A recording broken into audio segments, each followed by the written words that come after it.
Gather around, freaks. We are slashing our way through the Christmas season. We take a trip to a Canadian sorority next. So gather around the internet radio and gather around the internet telephone because the call is coming from inside the house. On this week's episode of Hey, did you see this one?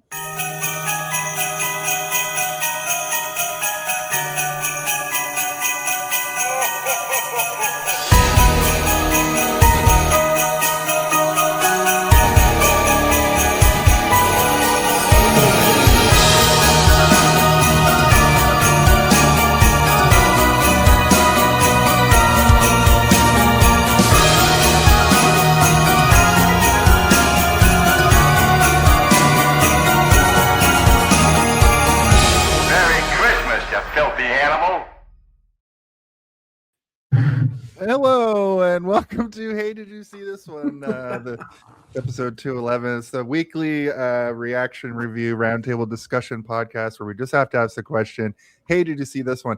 I realized that I forgot to put my hat on, put my Christmas sweater on, and turn my light on. So I'm going to turn it over. I'm Jason R. Phillips, Jason R. Phillips Christmas. Oh, shit. That's amazing. Wow. That's actually amazing. OSW is great.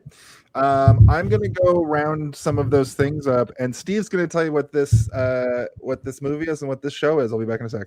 Oh, hey, it's me, the other host of the show, Steve in Boba Blackfly Waters. As always, I'm joined by my co-host, Jason R. Christmas Phillips, or Jason R. Phillips Christmas. And this week we have back on the show, once again, our good friend, Ben Christmas. Welcome. Very Ben. creative. Welcome Thank you so much. Back to the show. It's going to be an interesting one. I'm very curious to hear both of your opinions on this. Well, we have you here often for horror, and this is a horror classic. I don't know if Jason had seen it before, but I didn't want to spoil that this is where that famous line comes from by telling him early. I realized that as I was watching, I was like, this movie's from 1974. It must be this movie. It was. But the movie we're doing this week is, of course, Black Christmas, a movie that is famous around the world, has no sequels to it, but has so many remakes, tons and tons of remakes. Yeah, it's a movie from 1974. It's starring a whole bunch of familiar faces. I don't think it's set in Toronto, but it's definitely filmed in Toronto. If you're from Toronto, you'll recognize everything. The reason I don't think it's set in Toronto is because he has a big fat American flag on his desk the entire time, the police detective. That's true, yeah. But they do mention Scarborough and like a bunch of like local areas where they're like, no, let's just say what the actual areas are. Anyway, that's the show, the movie we're doing this week, and I'm excited to talk about it with my friends. You guys want to get right into the brief history of everything? We have to do a synopsis. Okay, let's do that first. Yeah. Zardos, are you there? Zardos speaks to you. He demands you synopsize this film.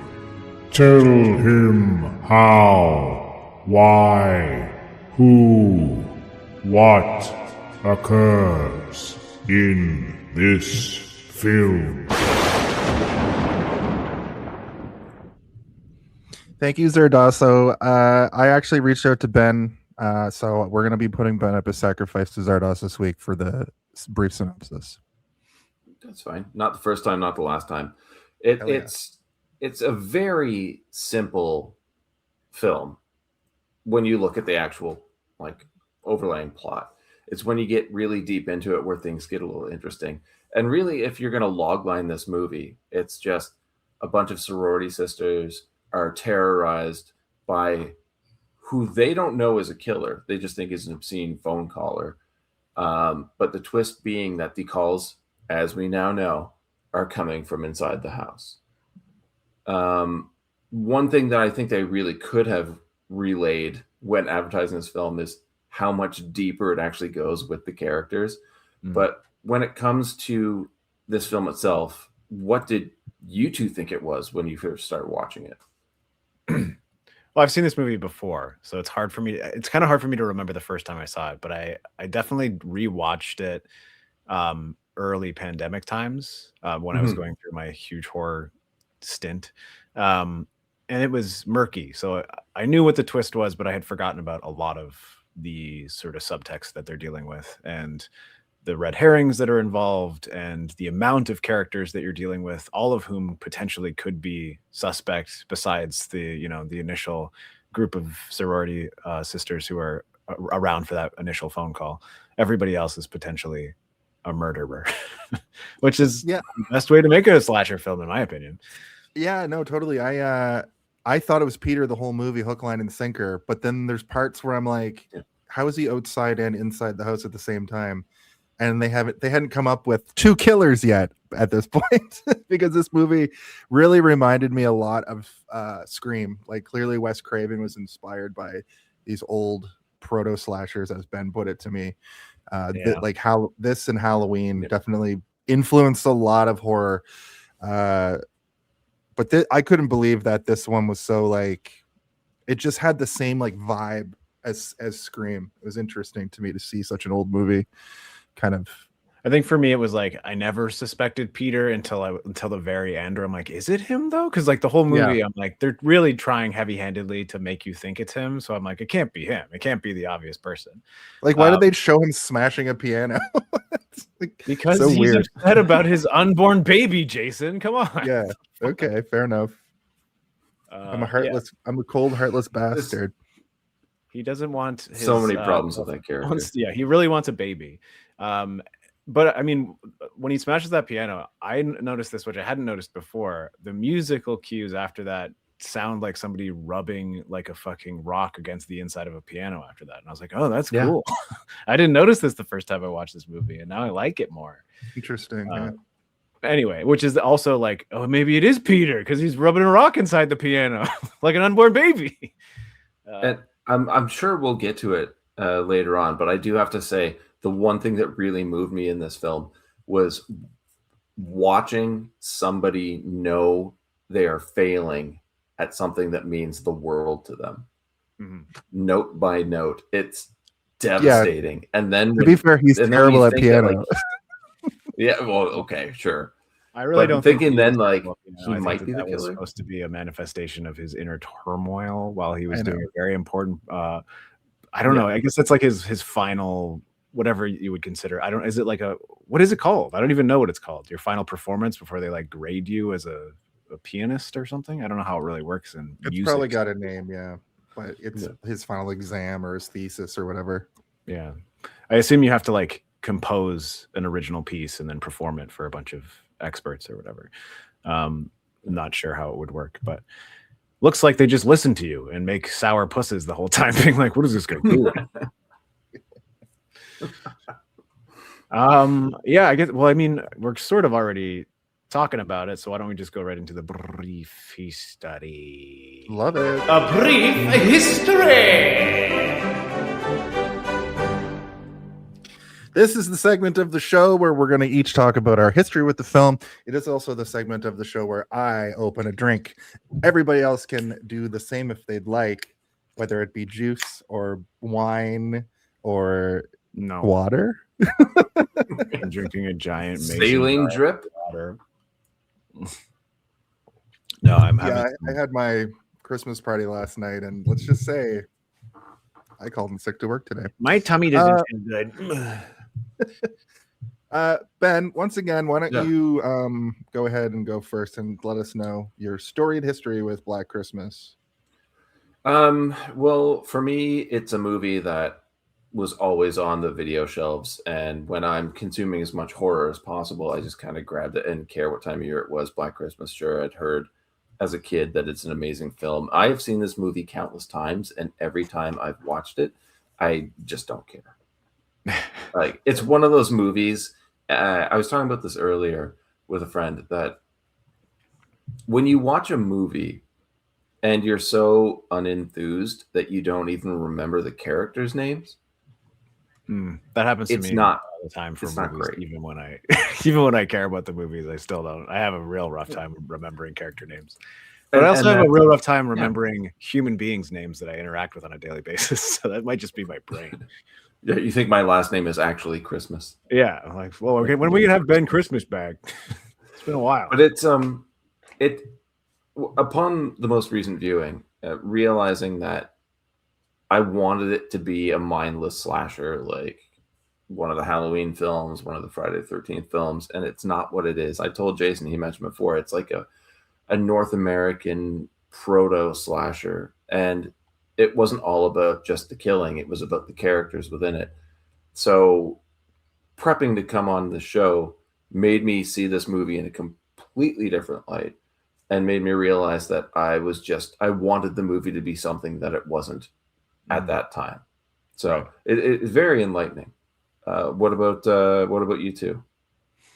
Well, the first time I saw this, I think I saw this in high school, but it's fuzzy. There were so many movies that I were watching at that time that a bunch of them kind of fused together. So I didn't really have a solid positive experience for this movie, probably for the same reason that you did, where you were expecting it to be a Friday the 13th or a Nightmare on Elm Street, but it ended up being sort of something completely different that I wasn't as interested in. So it kind of was lost to the fog of time.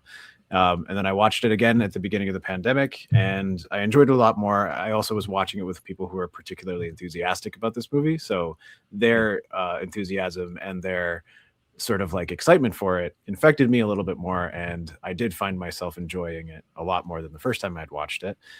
Since then, I don't think I've watched it again, but I watched it. I tried to watch it last night, but I'm a little bit sick and I fell asleep. So I had to watch it again today. So I just finished watching it not that long ago. I watched it after work today, and yeah, I mean, it's definitely slow paced. It's a slow burn, but it's also dealing with things that are a little bit more grown up and real than most of your slasher films of the era. So it's almost like it's a little bit more grown up and not necessarily just for teenagers. It's for people who are in college or moving beyond that through university into real life, and what that looks like beyond, extended education. What is your life going to look like? And that's kind of what this movie is dealing with, which I appreciate. It was also cool to see all the Toronto locations that I'm familiar with. I'm like, oh, that's the University of Toronto. I've been there. I know that place. It's basically Scott Pilgrim. And I almost got Black Christmas when I went there. Jesus Christ. Yeah, I mean, I had heard of it. I was very familiar with the calls coming from inside the house because that's a very common trope, and like it's parodied all the time. But it's interesting to know sort of the origin of that. The line apparently isn't it's coming from inside the house. It's coming from the house. And I was like, the line's different too? This is a real Luke father moment here. That's what I was gonna say. Like it got turned into the call. The call is coming from inside the house. It got turned into that over the years, which is interesting. There's like a term for those Mandela effect that's ever happened. People misremembering and misquoting things. By the way, well, there's like a term for that. It's not the Mandela effect, but somebody coined a term for like it's us. It's called the Howie Mandela effect. It's the Howie Mandela effect. Yeah. That's what that's called going forward. But I watched this movie kind of over the course of the week this week. I have a hard time with older movies sometimes, but this one, besides the slow plotting POV stuff that I think could have been shortened up a bit, and there was like a really weird pan at the end of the movie that just seemed to keep going and going and going to like show this whole house to have the big like reveal at the end. I was supposed to show you how many people died. I think that was the point of True. That. Oh yeah, all the rooms. Yeah, okay. I didn't put that together. That's a really good point. But it has that. It's got a little bit of levity. It's got a little bit of fun, but it is a very like dry slice of life movie with horror. That humor sizzles right at the start, maybe a little bit towards the middle, and then it's just gone. Yeah. All your comedic characters are gone. Yeah. Like I thought Barb was going to be final girl. Even I didn't realize Jess was sort of the babysitter out of the Babysitter and the Man Upstairs, which this movie is based off. Well, I think also Barb is just urban legend in terms of like fame or notoriety. Like she was probably also like maybe not at the time, but like for us looking back on it, you would just assume because she's sort of the most recognizable face, other than maybe Andrea Martin, who you're just like, oh, I know her because she's in every Canadian television show ever made. Well, Margot Kidder, John Saxon too. Yeah, I mean, But I'm talking about the ladies who are going up against the Murmur Man, or whatever they call him. What's his name? The Mumbler? The Moaner? The Moaner. Yeah. Yeah, she hadn't really Margot Kidder hadn't really done anything yet at this point. There's a lot of like TV and stuff. Is she Canadian? Right? Is she Canadian? I don't know. Because like, the majority of the cast I didn't think Canadian. So. I didn't think so either, but I also didn't look it up, so I don't know. There's a couple points where it sounds like she is. Like she's because everybody in this movie has a real thick ass Ontario accent. Like it's just yes, they do. Out of these people. Well, what the fuck accent does Jess have? Is she from like Sweden or something? I assumed she was French Canadian. I thought English. Yeah. Well, there we go. None of us know. None of us really know. It's Olivia Hussey, right? Yeah. Yeah. She's kept working right up until she passed. She was in a lot of voice acting and stuff. She played Talia al Ghul in one of the Batman things. Yeah. Argentinian British actress. Oh, okay, yeah, there it is. But she also sounds like she has a mid-Atlantic accent a little bit in there too, which is really like 70s acting. Very true. I don't know, because it was Canadian. I just assumed it was French Canadian. I'm like, she must be French Canadian or some shit. She didn't say "oh" even a single time though. That's French. Sorry. Yeah, true. No, but yeah, just to sort of in summation, I watched it this week and I enjoyed it, and it was a little boring, but I'm getting better at that kind of stuff. So, what, watching movies?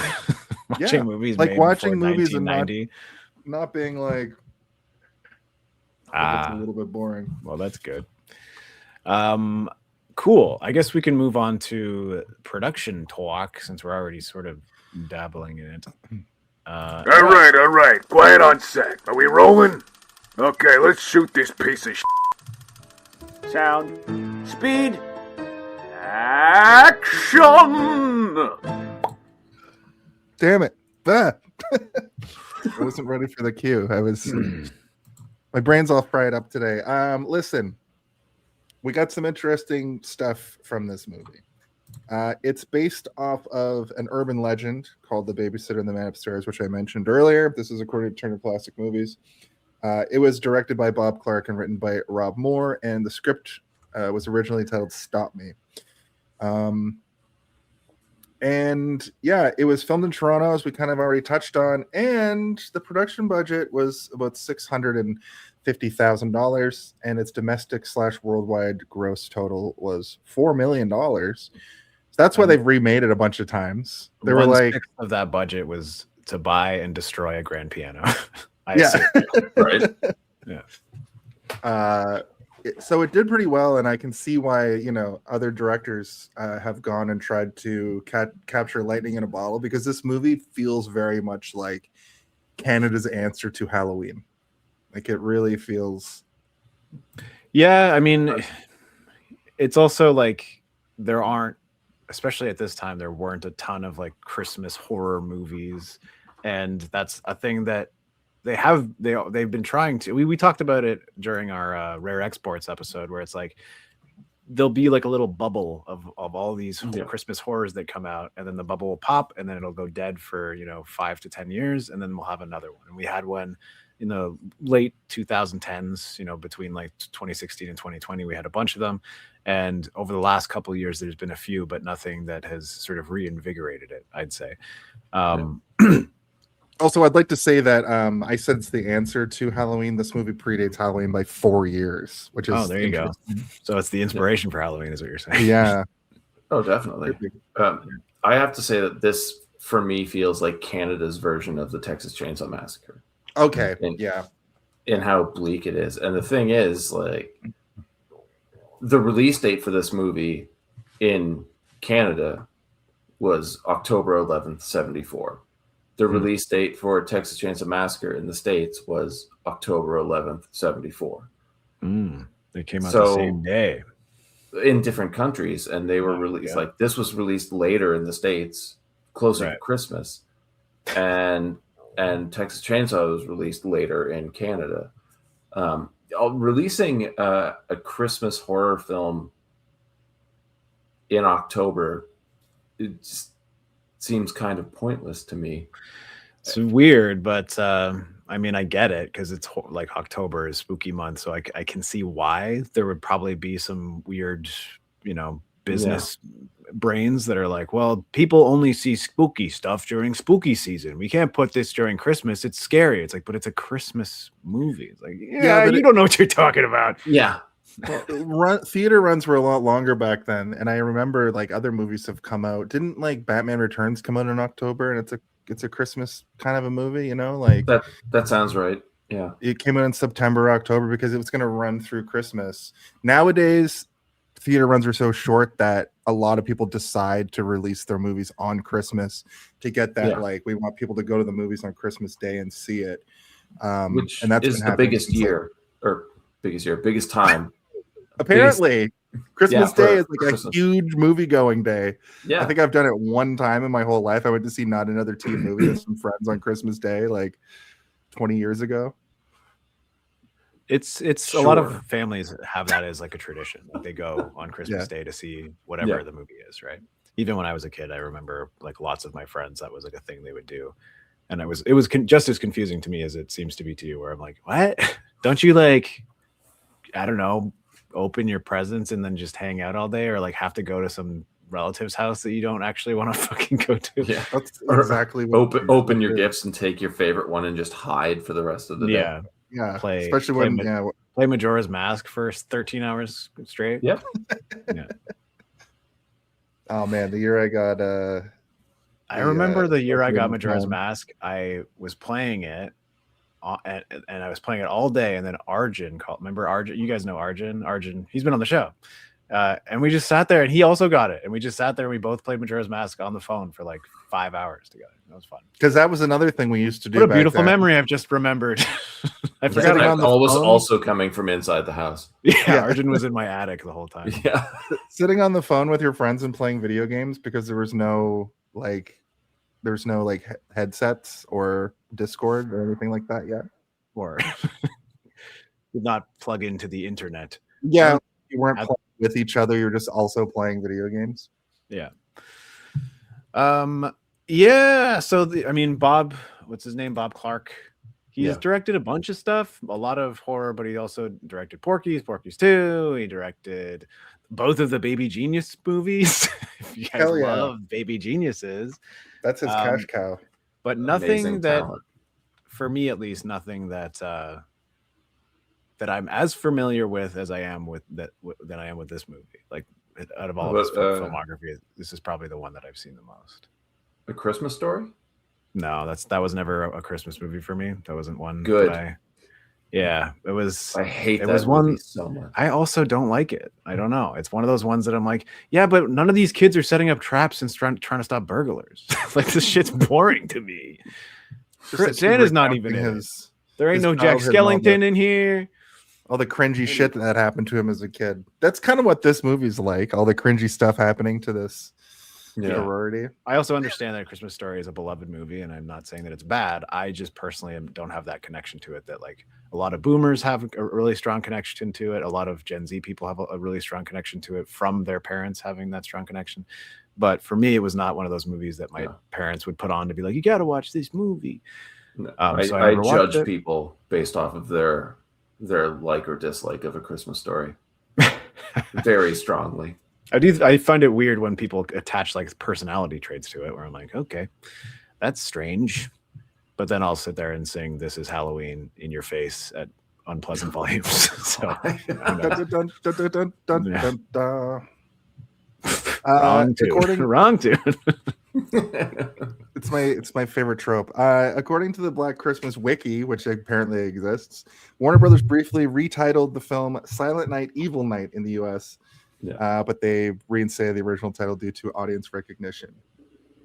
Okay. I think Black Christmas is pretty good title. Yeah. But who am I to say? I don't have a lot of, other than the fact that this, the majority of this movie was filmed in Toronto. There's lots of recognizable locations. If you went to the University of Toronto, you'll recognize a lot of the interiors, but a ton of the exteriors as well. And then that house is like fairly close to where you used to live, Jason. Actually, Mm-hmm. you probably that have walked neighborhood, back past the Black Christmas house multiple times and not even known it. I think I know the one. Like, I think I know where it is. I think I can. I looked it up, and it was fairly close to where you used to live. And I was trying to see if that bagged head was still in the attic window. It's not. The house doesn't look anything like it used to. It's also a private residence now, so people just live in it, which is kind of cool. But it's like when you see the Home Alone house, and then you see photos of like the fucking millennials that bought it and redid the interior, and it just looks like ass now. And you're like, oh, it looks like every interior design magazine you've ever fucking seen. Yeah, gray millennial, I think is the term for what millennials do to homes. Yeah, I assume the inside of the Black Christmas house has probably been given a similar treatment. All those like awesome wood railings and like dark like walnut finish and stuff has probably all been ripped out and replaced with like stainless steel and shitty squared off everything. Looks like a crappy utilitarian future that nobody wants to be a part of. Anyway, I like the warmth of this house. I think it looks very comfortable and nice, and I think I'll be happy to never see what it looks like on the inside now. I feel bad. It is the perfect setting for Yeah. I feel bad that upon watching it, I think you see a man first, and I was like, "Oh, it's a fraternity movie." I didn't know that it was a sorority movie. I feel bad that my brain automatically went there. So I'm gonna do better. Women can no. Anyway, don't read that. Okay. Okay. That didn't go the way that I wanted it to go, and I apologize. Why don't we go into the body of the episode? Okay, Jason, would you prefer the long body or the short body? The longest body humanly possible. Oh, everybody back up, because here comes the body of the episode.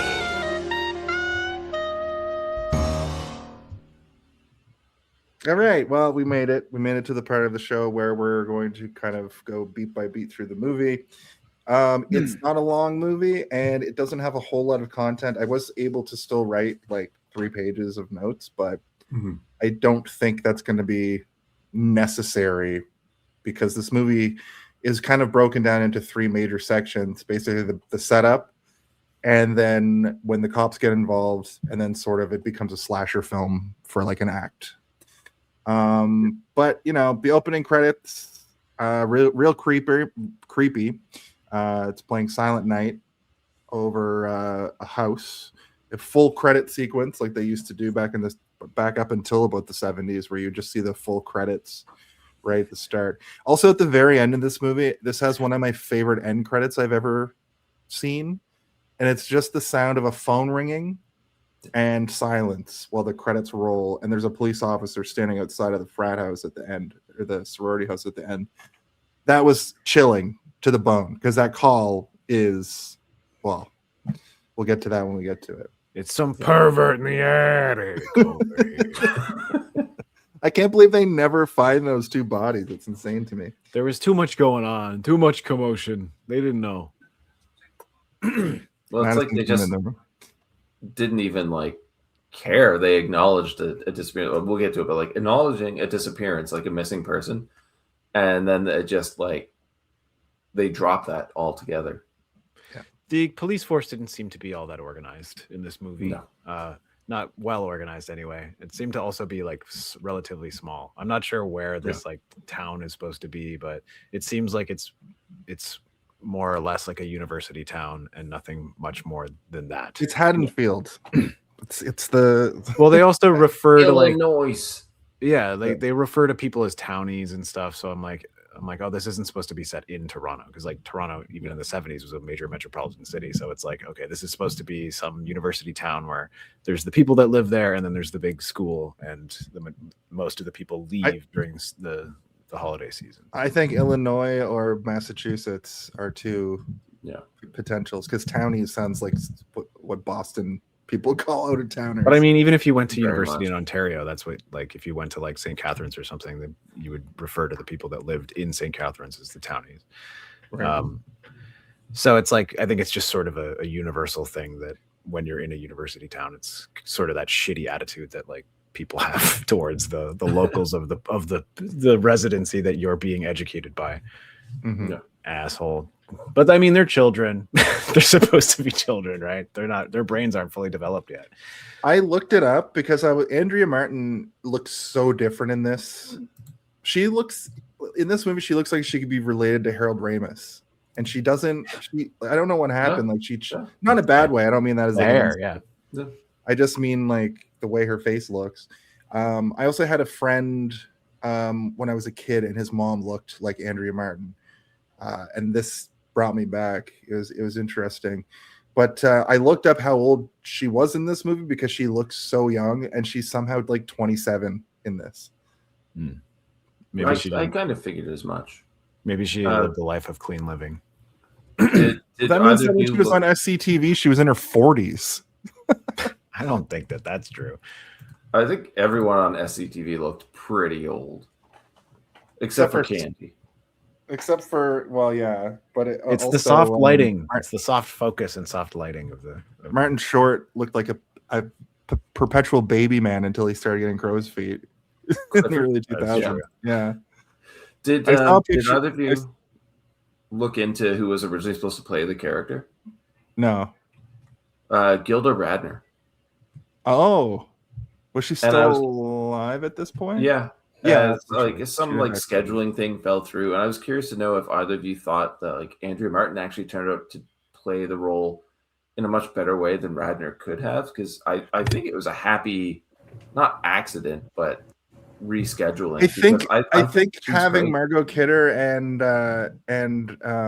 Gilda Radner on the screen would have been too many. I think Andrea Martin was relatively new actor. She was probably still at Yuck Yucks, like up Second City at the time. So, and I was reading in my notes. I didn't bring up a production talk because it's just kind of whatever. It's more of a conversational thing. But Bob Clark wanted to sort of have recognizable actors, but also have people from the local comedy system. Martin ends up being in this, and she kills it. She's so good in this movie.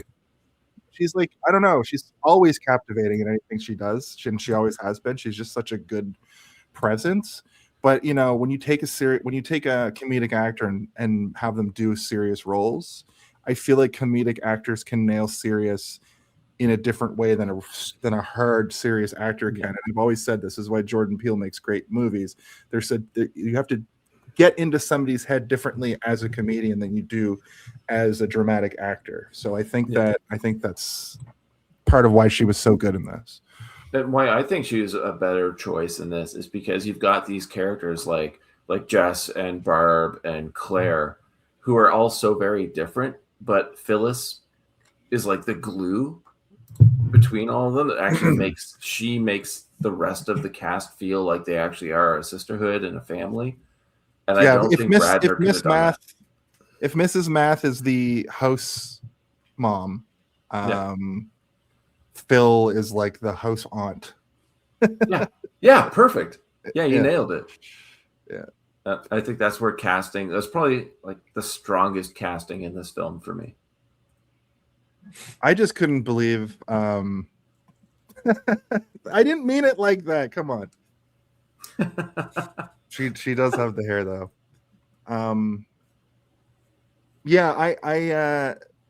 I thought that Margot Kidder's role was like really interesting and weird, and it's hard to even realize that she goes on to play, Lois Lane after seeing this. She's drunk the whole time. She gets progressively more drunk throughout the movie. Mm-hmm. She's like filthy. She's got a filthy mouth. And she's from the city. She's a city gal. I get 25 perverted fucking messages a day over here. You guys, this is your amateur numbers. Officer Nash had never heard of the word fellatio. What a dumbass. Fucking police. That's great. Right. So anyway, we're also introduced here to the sorority house and the POV heavy breathing man. I call him the POV killer until I change his name to the moaner in my notes. And he's like snorts while he's creeping. Yeah, very weird, very nuanced. He sounds like a pig, and then he calls everybody pigs. It's weird. Yeah, he's a little pig man. You never get to see what he looks like, but I assume like a pig man. Well, I was going to ask you guys. We see his eye briefly. His iris is all fucking weird.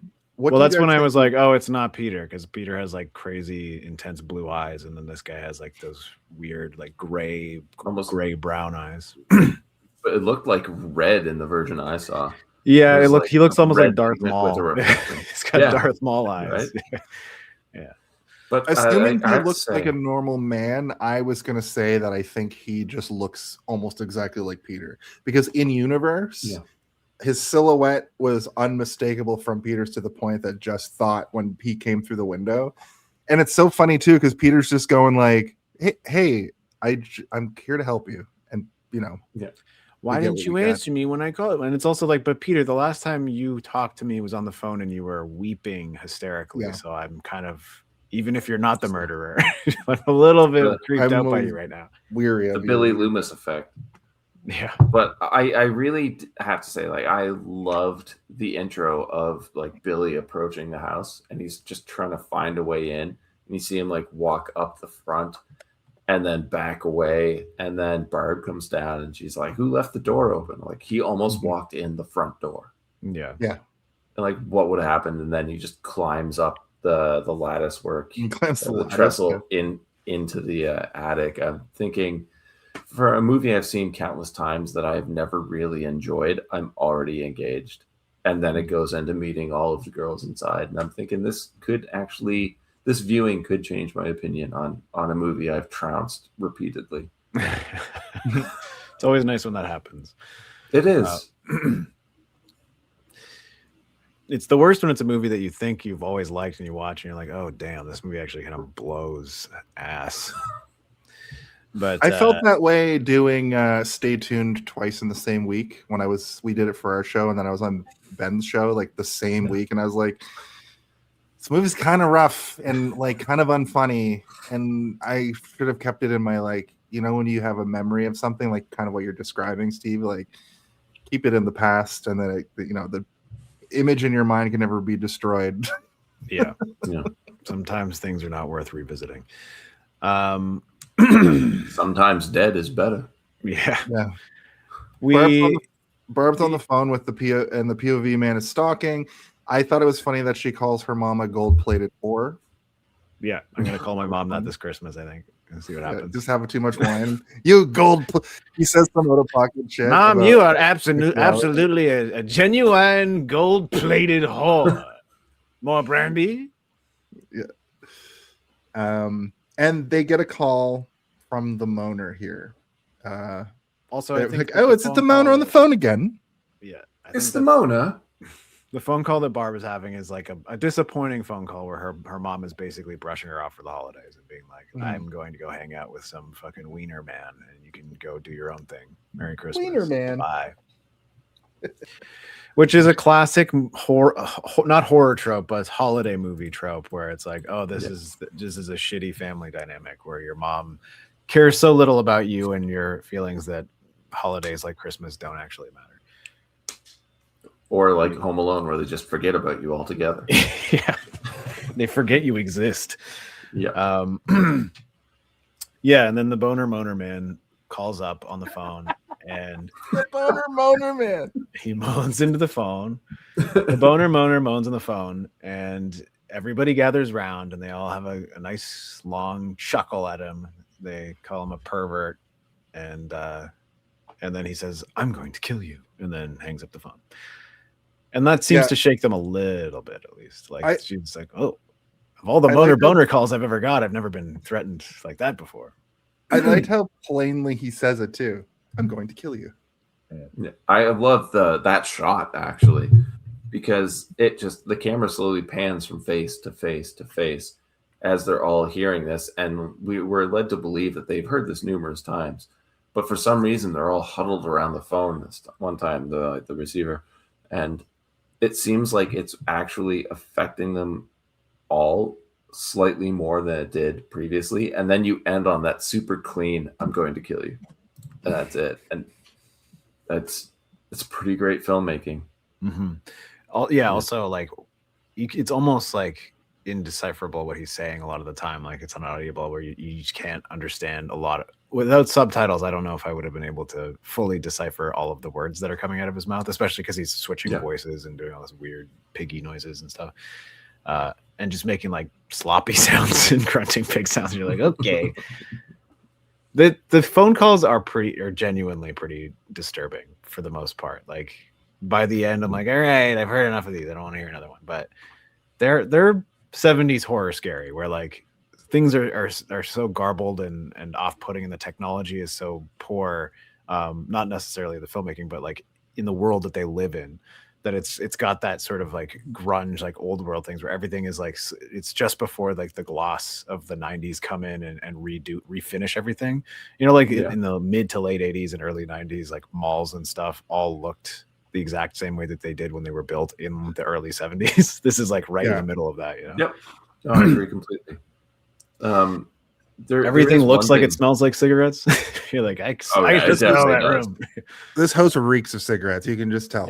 Yeah. That's the color tint of the walls. It's just nicotine.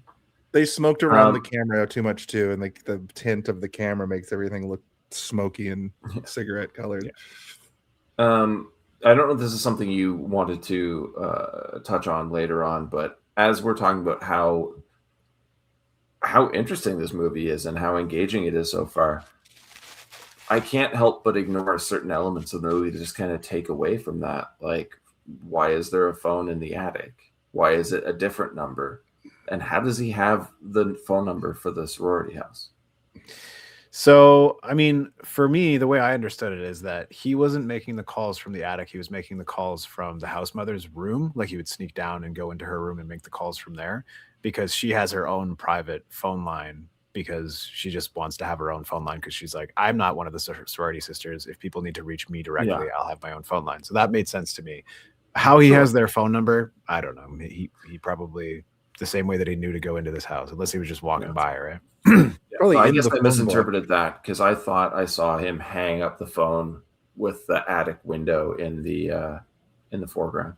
I don't know. I don't remember that particular shot, but I do remember later on he calls from a bedroom, and I just assumed that was the house mother's, Mrs. Mack's room, because there's a little tiny moment later on between the cops where it's like, are there any other phones in the house? And she's like, yeah, there's one upstairs in the house mother's room. And the Freddy Krueger cop says, he's like, no, that's a different phone number altogether, a different line. We don't need to worry about it. And nobody, that phone hasn't gotten any weird phone calls. It's just this one that's getting them. So yeah, the only way that it worked back then. Nowadays, everybody has their own fucking individual cell phone. This movie would be way different. Yeah, the call is coming from your general area. According to Ben, Find My Phone. I was saying to Ben in the pre-show, like, even when I was a kid, we had 2 phone lines because my dad had like a business line. Right. So I think it was more common before cell phones. You would have multiple lines in your house potentially. Like this never happened for me, but I could have seen myself probably for Christmas being like, can I get my own phone line? Especially with the addition of the internet, people would get a separate line for internet, just different stuff. This is just what I was thinking about. Now it seems ridiculous to have one phone line in your house. Well, no, I looked into this after we were speaking about it, Jason, and for the most part, you're right. Like it really came to prominence in the mid 80s. But it was not unheard of to have multiple phone lines in your home, depending on like the size of the house in the early to mid 70s. So yeah, they covered that right there. So that's also probably like how the conceit of the idea came forth, where they're like, that's what I mean. That's it's like somebody had 2 lines in their house, and like somebody was prank calling them from the other phone line. They're like, what if it was a horror movie and this was the whole plot? And the call, or they try and like call from the attic and just pick up the phone and getting the busy signal every time. God damn it. And just give up and like crawl back down. Piggy needs to go back and rethink his plans. Oh, somebody's at the door. Speaking of Nightmare Men. Steve, Jason, it's your friend Alex here. It's the day you guys have all been waiting for, I know. 211 episodes. You did it. You finally passed Everybody Loves Raymond. 210 episodes. I know you guys behind the scenes have been talking about this a lot, and I just want to finally congratulate you guys. You guys are finally the Ray Romano of podcasts. That's so exciting. I'm so excited for you guys. Love ya. I wonder if Ray Romano has a podcast. Good. Probably an episode recap of every episode of Everybody Loves Raymond.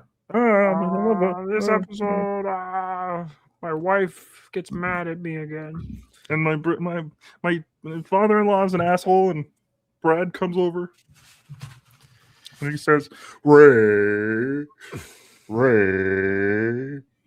Is that Anyway. what he does? He's a Nah, I Muppet. don't know. He looks like a. I mean, they both. Listen, I'm sound gonna like- stop insulting people. Barb is a bully, which was wild to me. She says something pretty terrible that I don't even want to like repeat to Claire. Claire is offended. And then Mrs. Mack shows up and she looks like the Penguin from the 1960s. She's got a top hat on and she's got a cigarette in a, well, it's not a top hat, but she's got a cigarette in one of those things and it's pointed upwards like this. And she's the comic relief in this movie that doesn't really need comic relief, but she is that. And She's then hilarious. She is pretty Yeah. funny, actually. I like her. I I like like that. her Yeah, too. she like code switches between when she's talking to anybody really, and when she's by herself. Like she has like two different versions of herself. Or one, she's like, "God fucking damn, I hate this shit. Oh God, what the?" And she's just constantly sneaking booze in the house, like opening Bibles that have them, or it's not a Bible, but it's like some. It's like a economic book or textbook. something. And then she's got one hidden in the toilet. She's got one in her suitcase. She's got little flasks of whiskey everywhere, all over the house. it's sherry, actually. I'm pretty sure. Oh, is it? I think yeah. It's like I read the brand, but I didn't read what kind of booze it was. But it's a brown liqueur. yeah, and, it's a really funny gag in a movie that doesn't really need a recurring gag. But every time she was on screen, you knew that she was going to pull a liquor out of like a funny. Yeah, it was more like a where's she gonna get it from this time kind of thing. yeah. And it's so gross too, like because she's like swishes it around in her mouth and like she uses it to rinse her mouth out when she's brushing her teeth and stuff. It's really nasty, but at the same time, it's quite funny. Yeah, she's an old school alcoholic. Yeah, functional. Yeah. Came in at the weird time for that one. We're talking about Miss Mac and her hidden booze collection. Oh, I love Miss Mac. Her sherry hidden everywhere in the whole house. During all of this, Claire goes up to a dark room. The Monster Man POV guy, the boner moaner, as we find out. Boner. Actually, at this point in the movie, in my head, I'm like, I think the movie wants us to think that the POV killer stalker guy and the boner moaner aren't necessarily the same person. I mean, it's obvious they are, but it's not like I feel like they reveal that in this movie. Mhm. And Yeah, you know what I mean? Like, as though it's hard to make that work for a modern audience now, because even my brain was like, are they trying to make it so that I don't think that the guy in the attic is the guy on the phone? Because I do, and it's like I'm like, oh wait, this is the movie where the call is coming from inside the house. Of course it is. Like even in my most recent viewing, I kind of like forgot that was the sort of like the poster line. And I guess maybe it would work back then, but even the idea that like you guys just said, it wasn't uncommon for people to have two lines in their homes at this time. Yeah. So that would even be a thing that would be easier to understand as an audience member. So I don't know if they were trying to make you not think that, but I certainly just assumed it was. I think for me, the big one was them constantly trying to push Peter on us as the murderer. Because that didn't really work for me. But at the same time, there was a point near the end where I'm like, is it him? I don't remember. I don't think it's him. And then I have like a vision in my head of him being dead. And I'm like, is it him though? And I'm like, no, it's not. It's not. I think I'm so Scream coded after watching all the Scream movies in like a very short period of time that I was like, this movie is going to do the Scream thing where we for the whole movie don't think it's Peter, and then right at the last second. I just watched I Still Know What You Did Last Summer, and those fucking idiots did the same thing in that movie, and I'm like, are you serious right now? And the guy goes, Bob, my last name is Bob's son, idiot. And I was like, wow, because the movie's fine. Honestly, I Still Know What You Did Last Summer, I think gets too much hate. I was actually into it. It just has a lot of really dumb stuff in it, and it's written by somebody else who clearly was like, this studio was like, you got to have two killers, and also you got to have one of them be the son of the original killer, and also. We're also having Kevin Williamson writing the script for both Scream and I Know What You Did Last Summer. Yeah, that's what I mean. Like, it's a different writer and director for I Still Know, and then they tried to do a weird thing at the end. I really look forward to the third one, which apparently is also garbage. I will always know that this movie is awful. Yeah. This movie is not that though, but it does have that same kind of vibe, and I feel like It does. I think like I'm saying, like I think that it was too scream brain going into this. I wish I had seen this in 1974 when these movies didn't exist, so I could be genuinely surprised by things. But I think in 74 this movie would be genuinely horrifying. Like scary. It's intense. Yeah, it's got a lot of tension and like a lot of like good moments where the camera is shooting through a window pane and you can't hear what people are saying, and you're sort of putting things together through context, and it's a real film, guys. Not like really I won't never not know what you did last summer or whatever the fuck movie you're talking about over there, Jason. They should know the third. They should call the third one. I will know what you do next summer. I will know what you do next summer. Look for my directorial debut. Keeping in mind, there's 4 movies in that franchise now. Oh yeah, didn't they make a new one recently? Yeah, there's the movie, 2 sequels, and then a remake. There's another one. I thought it was 2 movies that are like pretty good as one story, and then no, it's I Know What You Did Last Summer. I Still Know What You Did Last Summer. I Will Always Know What You Did Last Summer, and then I Know What You Did Last Summer. Yeah, it came out recently, like I think like 2022 or something. Like this summer. I think this movie has the most accurate title in that, like, you think Christmas, you think joy, happiness, family times, bright colors, Santa Claus, gifts, blah blah blah. But like Black Christmas, like this movie is dark and it's mean. Yeah, it's mean. It's really hard on all of the characters in it. Right here is when he literally puts a bag over her face and suffocates her, which is an intense thing and an intense scene. They put it right on the cover of one of the posters, and throughout the whole movie they just keep cutting back to it as like a jump scare, which is crazy. It's a disturbing image, and it's really a good one. And it's not something that's been done before. So, and I really don't think that. I mean, it's been done in other movies beyond this movie, but never as like a constant set piece where we constantly flash back to it to be like, remember, everybody's looking for this girl, and she's in the fucking house the whole time upstairs. And I think it's brilliant because it's such a grounding shot that they keep returning to.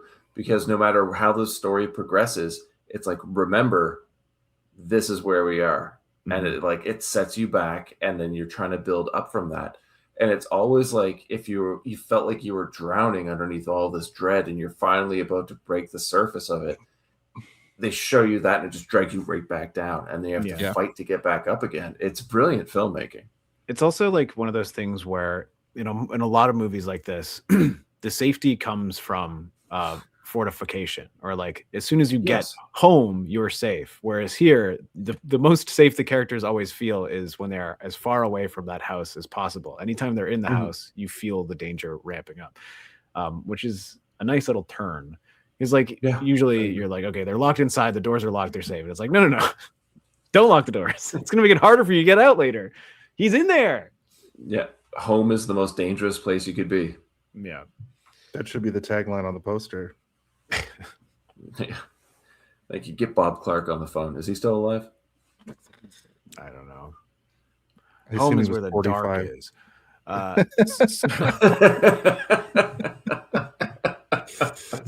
That's funny. The way you said it was funny too, because you seemed annoyed by yourself. It was in my head. I'm like, just get it out. Just get it out. Yeah. It'll be in there for a while if you don't. So she's murdered, head bagged and suffocated, and then brought to the attic. And she talks to her dad, or she's getting picked up the next day by her father, right? Which is information we get, I think, through her talking to her boyfriend, who's like the most Canadian person in this entire movie. You got a big mouth. Why don't you come on down to the? We're going down to the police station to talk to that guy. He's got a big mouth. Why don't we go to the Legion, eh? Art Hindle, wasn't it? I'm not sure who it was. But even when we come to him later, when they're like she's missing or whatever, he's playing goalie in ice hockey, just like and he's cat pawing every single puck that comes right at him. Yeah. Pretty good goal. Pretty good in goal. There's a call on the phone for Jess. Yeah, believe it or not, he was in Porky's. Okay. Of course. Jess and Peter wanted have to have a conversation tomorrow. She wants to talk face to face. I kind of knew where that was going. I felt it. I also made a note here that Jess is all over Star Wars video games as a voice actor, which I thought Steven you'd be interested to know. Yeah, she's in Rogue Squadron. Yeah. There's more shenanigans with Miss. I thought her name was. I thought they were saying Mrs. Smythe, and then I thought they were saying Mrs. Math, but it's Mrs. Mac, and I'm an idiot. Just look it up. I mean, subtitles help for me. True. I didn't have subtitles for this one, unfortunately. Same. It did make it a little bit more difficult, didn't it? Surprisingly. Yeah. Especially those phone calls where he's jerking it into the receiver or whatever. Yeah, I'm okay with that. You didn't want to hear the exact words he was saying? I thought he was murdering you have a people transcript? on those phone calls. Yeah, there is a transcript. No, he just says a lot of stuff about his penis and their parts, and it's really gross. It's really gross. I hadn't looked into it, but I've been told by people in the past that it was actually different actors making the calls. It was people that worked on the crew and actors in the movie and local. Yeah, it was like a mishmash of things happening. Like I figured it was that because the voices. Yeah. Like I mean. Yeah. I literally do voices all day, every day, and I can do a bunch of different ones. But to switch that drastically between two voices is pretty difficult. Or what sounds like two voices at the same time as well. There are some that are overlapping. I'm like, ooh, he's one of those like throat singers that can like double their vocal cords or whatever. It worked really, really well, I thought, though, because it made it even more unsettling. Yeah, I agree. The more I talk about this movie, the more I like it. Sometimes that happens. Yeah, that's something that happens on the show pretty frequently with me, especially this movie. Like spoilers, I like, and then I think I'm just going to like it more talking about it anyway. But Jess goes to talk to Claire. There's no answer, and that's another one of the jump scares where we just see her murdered. And it's I know what you're saying, Ben. Like it really. There's all this during all of this is where we get a lot of that levity of Mrs. Mac like finding booze bottles all over the place, which you kind of already covered. But you're right. Like when it cuts back to this, like it's horrifying, even by today's standards of horror. Like suffocation is so messed up. And I feel like she was the sweetest character. Yeah. Well, Barb said all that insane shit to her, and then she was like, "Fuck you, I'm out of here. I'm leaving tomorrow anyway. I'm gonna go pack." And then I think she's meant to be like the most innocent character or whatever in terms of like naivety and just like experience in the world. And then obviously Barb is like, I'm from the city. I've been fucking double fisting cocks my whole life or whatever. And you're like, whoa, Jesus. Whoa. She's got a half a glass of like straight whiskey and a cigarette in her hand the entirety of this movie. She's feeding like champagne to children at one point. You're like, oh, Barb is kind of a bad person. Barb sucks. The next day at a church, an older man gets smoked by a snowball. He was supposed to meet his daughter. It's Claire's dad. And then the long hair guy comes over and he's like, sorry about that, man. And then he's like, I need to meet up. I need to know where the sorority is. And is this Peter or not Peter? Claire's boyfriend, or is this just a random long hair? Just some dude. Okay. So over to Bob. Gives him directions. Over to Bob, who was introduced at the beginning of the movie. Who's going to be Santa for the kids. And he goes, oh, fuck. Which I thought was funny, right in front of a kid. And Claire's dad getting a tour of the sorority is funny because there's a lot of like, rebellious teenager imagery, hippie photos everywhere, or hippie posters everywhere, a lot of self-expression. And it's pretty funny. I was going to ask you about the comedy in this film, and it's a perfect opportunity for it. do you find that the comedy worked or was necessary? Because this guy is definitely a prude. And then you have Mrs. Mack trying to like cover up like the poster on the wall and stuff like that. Even just her, like you said before, hiding booze around the house. Do you think the movie needed that humor? Because I found it way too sparse. Well, I So think was it a one of you tool? mentioned that there's a point in this movie where all the comic relief is dead, and I think if you take that into the context of the film, it Mhm. adds a layer of despair. So when you have these bits of levity in the beginning, but you still keep cutting back to the suffocated Claire, I think when you draw that line and realize, because I wouldn't have realized, I think Steven, you were the one that said it, like they're all dead, and there's no opportunity for comedy again. The comedy dies with them, and then there's a really ham-fisted comedic moment after they're all dead that they put, because I think it was probably off kilter in terms of balance for those moments of levity, and the pacing probably felt off. And they're like, we need something to bring us up a little bit here in order for these next few deaths to have more weight to them.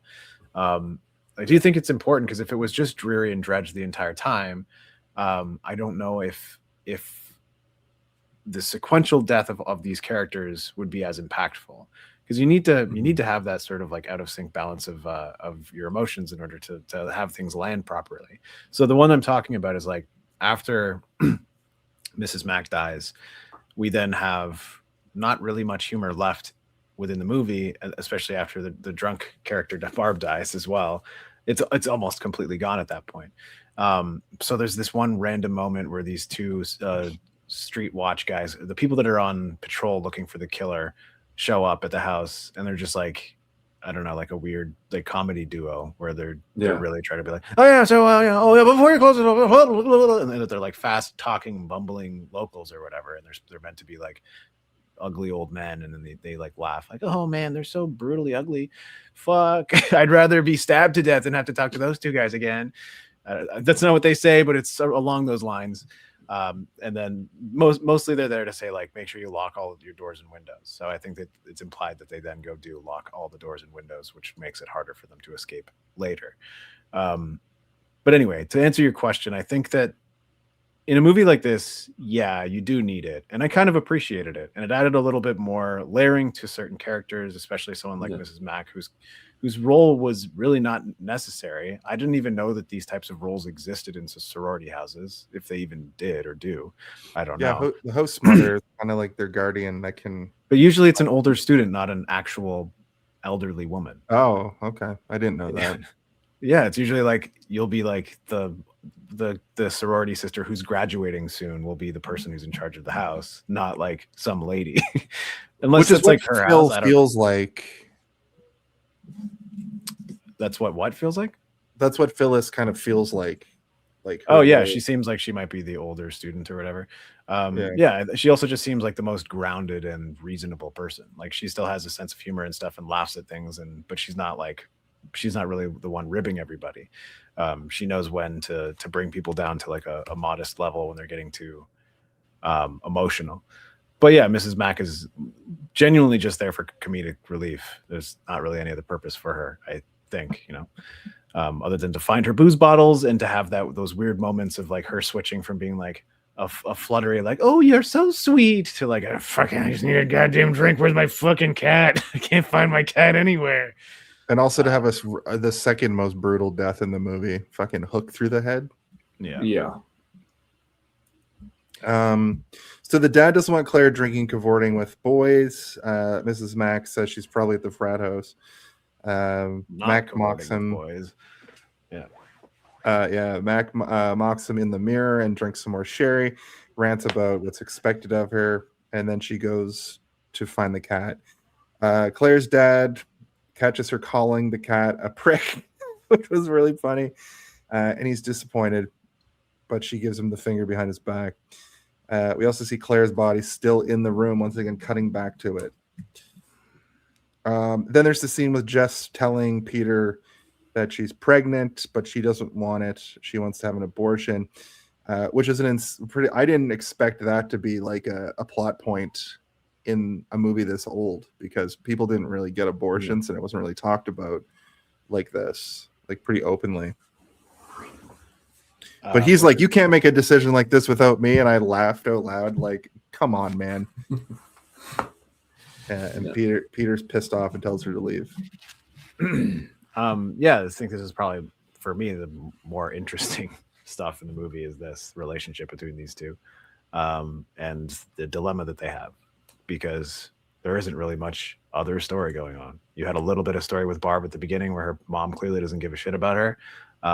We have the dad looking for the daughter that we already know is dead, and I did not really expect him to grow as a character throughout the movie, and he doesn't.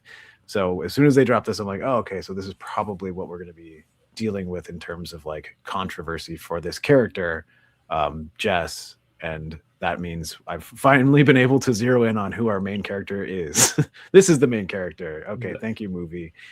Because when you look at the rest of the movie, no one else really has any other development or any kind of crisis that they're dealing with other than the two of these characters. And Peter is then almost immediately after the recital part is basically labeled as the murderer by the movie, being like, he did it, guys, right? You all suspect him now. So I mean, obviously this is the plot. This is where the plot is introduced. Olivia's pregnant, or not Olivia, Jess is pregnant, and she doesn't want to have the baby.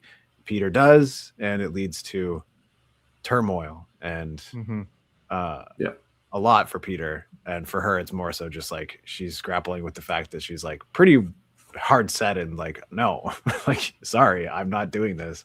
And he's like trying to convince her.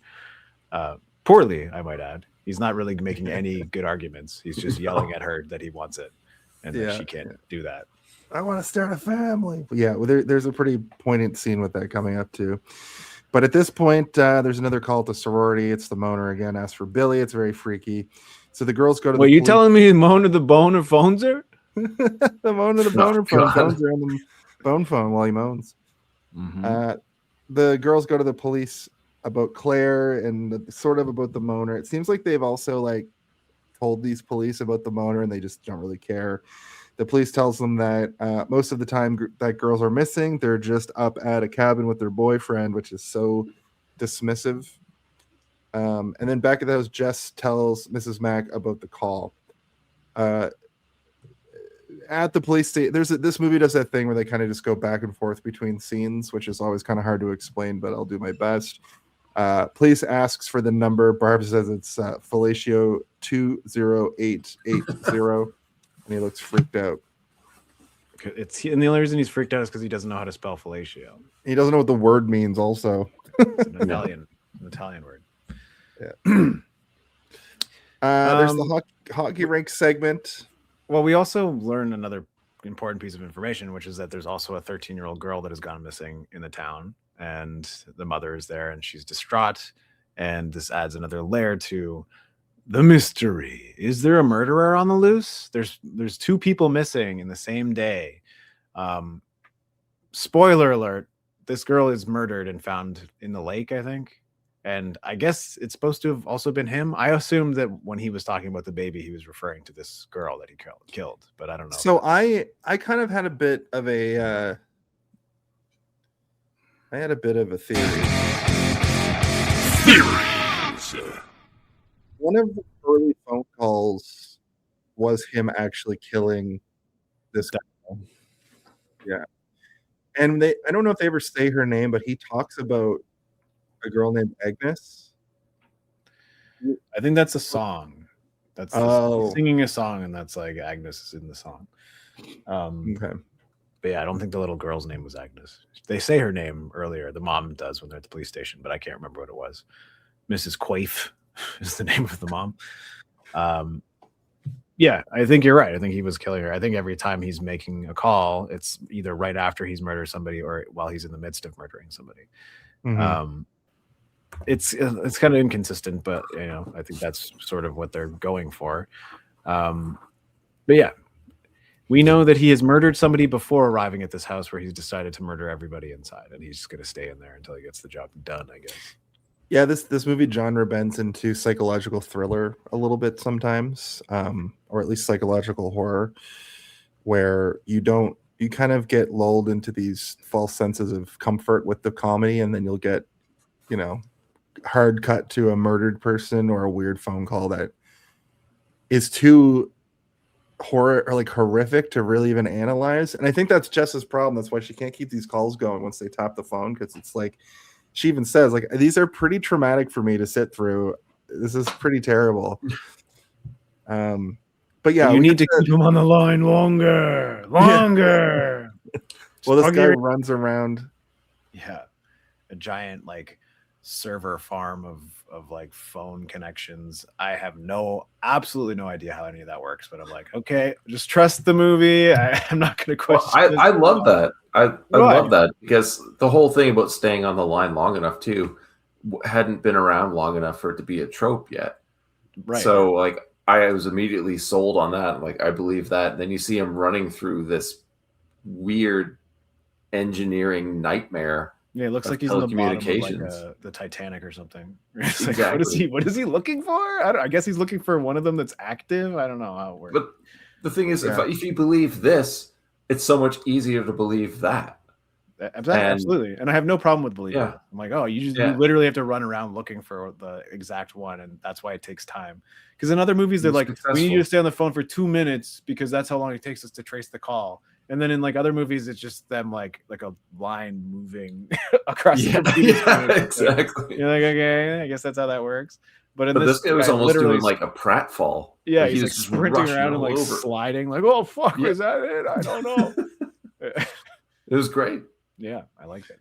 Yeah. Before we get to that though, there's the hockey rink segment where Jess goes there to see if Chris, the boyfriend, knew anything about where Claire had been or gone, and he hasn't seen her, and the police don't take that seriously. So we also learned that here's what I wrote: Peter plays experimental bullshit. That sounds terrible.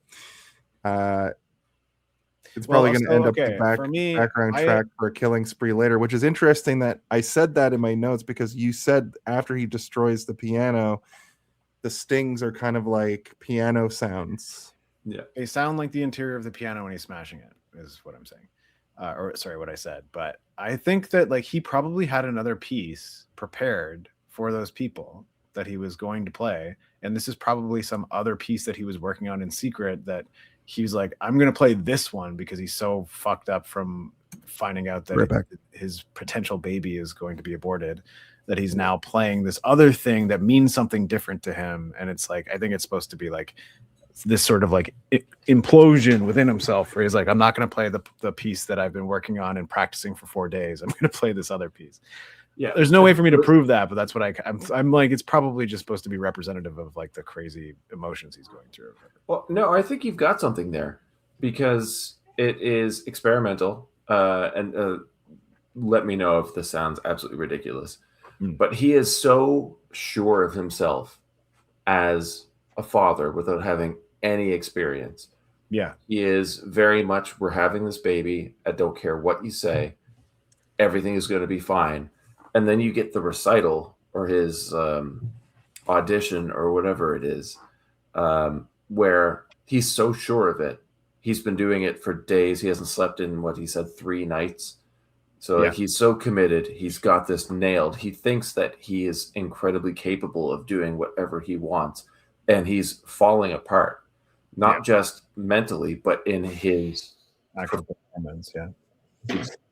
Yeah, no, I think that's exactly what they're going for. But like, at the same time, I hadn't really considered the aspect of him. Like, he's so certain of himself as a father, but also he's certain of himself as a performer and an artist. But like, people are able to like piece together what he's trying to do with his art, and he's not going to be able to piece together what to do with the father because he's not able to hold on emotionally. Because then the next time we hear from him, really, is like, he again is pushing her and she's like no, and then the time we hear after that he's completely fallen apart and can't put like 2 words together without like going into hysterical crying.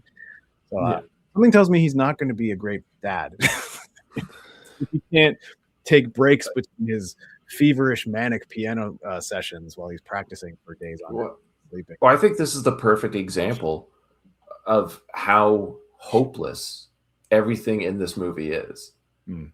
Like even the people that have been practicing and who are trained and who know what they're doing can't keep it together. The people who are thrown into this cacophony of emotion and fear and terror, they're not going to do any better. Yeah. And I really think this is where we start to see it. And I think it's a fault of the movie that it's with him and not with Jess or with one of the other sorority sisters, because he's like a tertiary character. So giving him the authority to make the audience realize that we're not going anywhere good not only is an insult to the characters who we're supposed to care about, but it's an insult to the viewer because we can only identify with what he's going through. Right. It sounds dumb, but that's how I felt. That's exactly it. In a film where all of the main characters are women, we have to have the man who's falling apart be the guide to lead us to where we're going, which is nowhere good. And we have to have a literal scene of him having a breakdown in order us to understand that. We have to show him with an ashtray brimmed with cigarette butts that he's been smoking for days on end, all over his grand piano. And then we have to show him destroy the piano, which is, again, the movie, I think that it's doing a little bit of lefting in the other direction where it's like, look, he's crazy. Look how crazy he is. He's the bad guy. And it's like, that's the movie just trying to be like, red herring, follow it down this hole. I really wish he was. It would make sense. Like there's not really a reason for him not to be, except that his mental breakdown happens after he finds out the information and the calls have been happening before that. That's the main thing for me where I'm like, well, it can't be him because there was already this maniac in the attic before he had his break. So that's one of those things where it's like the movie is trying to do that, but I already am fairly certain that it's not him, like before they've even gotten to that point. So it's one of those things where I'm like, there's probably a better way, or a better even a sequence of events that could have changed, like even just tweaked a little bit, and him being the killer would have been far less of feeling like a red herring. Where I'm like, they're obviously trying to lead me down this path. Imagine the scene of him destroying the piano was the first thing you see in the movie. That would change the entire dynamic of the movie. But then it also makes the entire movie about him, and I don't think that that's also positive. This movie is supposed to be about the House of Women, not about the piano playing douchebag. Yeah. No, you're right. You're definitely right. There's the dinner scene with the dad where Barb is wasted and looking at Playboy. She talks about a turtle that can have sex for up to 3 days. And she knows this because she went to the zoo and watched them and was very bored. And she also mentioned zebras who only copulate for 30 seconds. Barb thinks that Barb also thinks it's her fault that Claire went missing because she was talking smack to her. And then over to Peter, who simultaneously is smashing a piano, which we kind of already touched on. But I didn't realize that was the juxtaposition of like Barb realizing that it's her fault that Claire kind of stormed off. And then Peter freaking out. Jess and Chris go to talk to Claire's dad. They all leave and they're going to go to the search party that's looking for Claire. But through that, they end up finding the little girl. Back at the sorority home, there's the stalker. He's stalking around. Mrs. Mack is in a good mood. She's packing up to go away for Christmas. She drinks more sherry. We see Claire is still there in the attic. The cat licks the corpse, which causes the rocking chair she's in to start moving. And this causes Miss Mack to hear that and go looking for the cat. She finds Claire and gets a hook to the head for her trouble by the kill man. The moaner. The moaner boner. The moaner boner. And then there's kind of like an unsettling scene where the cab driver comes to the door to be like, your ride's here. And then it shows the attic it shows the car drive away, and then like a reverse shot shows the attic window with Claire's head, like face in the window, which is wild to me. It's wild to me that she's like visible from the street in the window, and then also they never once checked the attic once. Yeah, Never a single time. I mean, they don't have a found reason. that problematic the whole time. They don't have a reason to check the attic. Why would they check the attic? They just think she left. They don't think she's in the house. I guess, but like if you're gonna put together a search party, check all the rooms of the house first. Exactly. Maybe she's trapped under a Okay, I'll beam. give you once they find the dead girl, then they're like, we should probably check the house. But like if they've said we've looked everywhere in the house, then the cops are gonna be like, well, she's probably not in the house. And she was supposed to have left. So like I understand the logic as to why they have it. Also, it was the 70s. Nobody knew what the fuck they were doing yet. But she's visible from the street. I mean, true, I guess, but like it's an attic full of a bunch of junk and like dress forms and bird cages. You don't know that it's a bag on the head. You don't know. You can't tell what it is from that. I far. guess, yeah. Yeah, I guess. And like I guess we can't make Billy's choices rational, but I always found it weird that if you're going to kill somebody, don't put them in front of a window. Yeah, anyone that's just kind of what sleep. I'm saying too. Yeah. He He also is insane. He's Billy probably- freaks Oh, the and that's fuck what I'm out saying. You after can't he rationalize kills it. after he kills Mrs. Mack. He does thrash all around and freak out, which this is a mentally unstable, to say the least, person. But yeah, we show the search party. They're all freezing. They find something, but it doesn't show it at first. Jess returns to the house, and the moaner's like freaking out in there, or he calls and is freaking out. He's saying help to her and weird shit like that. And I know what you did, Billy, he says on the phone as well. Which is He's talking also about. insane. I think they're doing like a psycho thing, right? Where it's like he's multiple people. He embodies more than one thing. Mm-hmm. But it's nice they don't have to explain it. They just let the character be themselves. And I don't think it others. really would have added much for me if they explained what's going on with this guy, because I don't think it matters, right? Like I think it's just like crazy person in attic. That's all you really need to know, and that's fine. I think it would have taken away from the effect of the film if they tried to explain too much.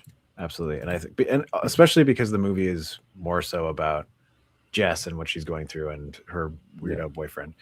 I think that there's so many characters already existing, and we have enough information about all of them to kind of know who they are. I think there's a few that I maybe would have liked to have known a little bit more about, but at the same time, the stuff that we are dealing with in terms of Jess, it's like it is a very heavy topic that it requires a lot of like emotional maturity to process when you're thinking about it and being like, okay, I understand what's going on with her, and if you're throwing a bunch of other stuff at us with other characters, it would probably unbalance the boat a little bit.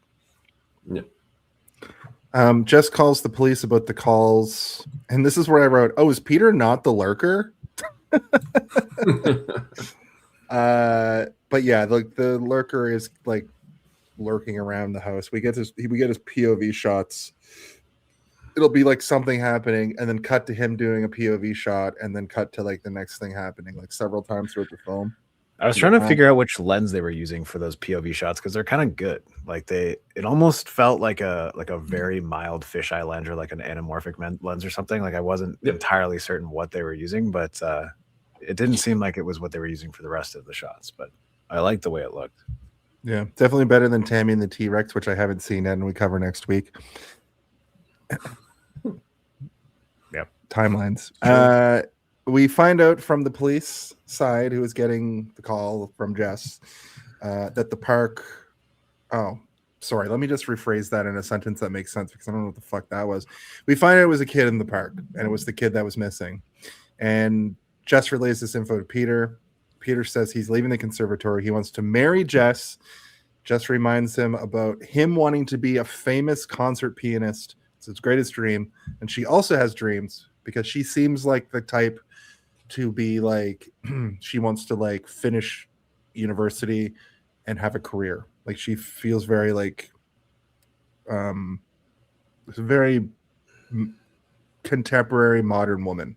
Like she's very assertive and a very good character. I think that she's well-rounded in this universe. I think all the women of the sorority are very well-rounded. people. In fact, I think Claire might, if Claire doesn't get killed right at the start, I think she might have turned out to be kind of the one that's like, what are you talking about?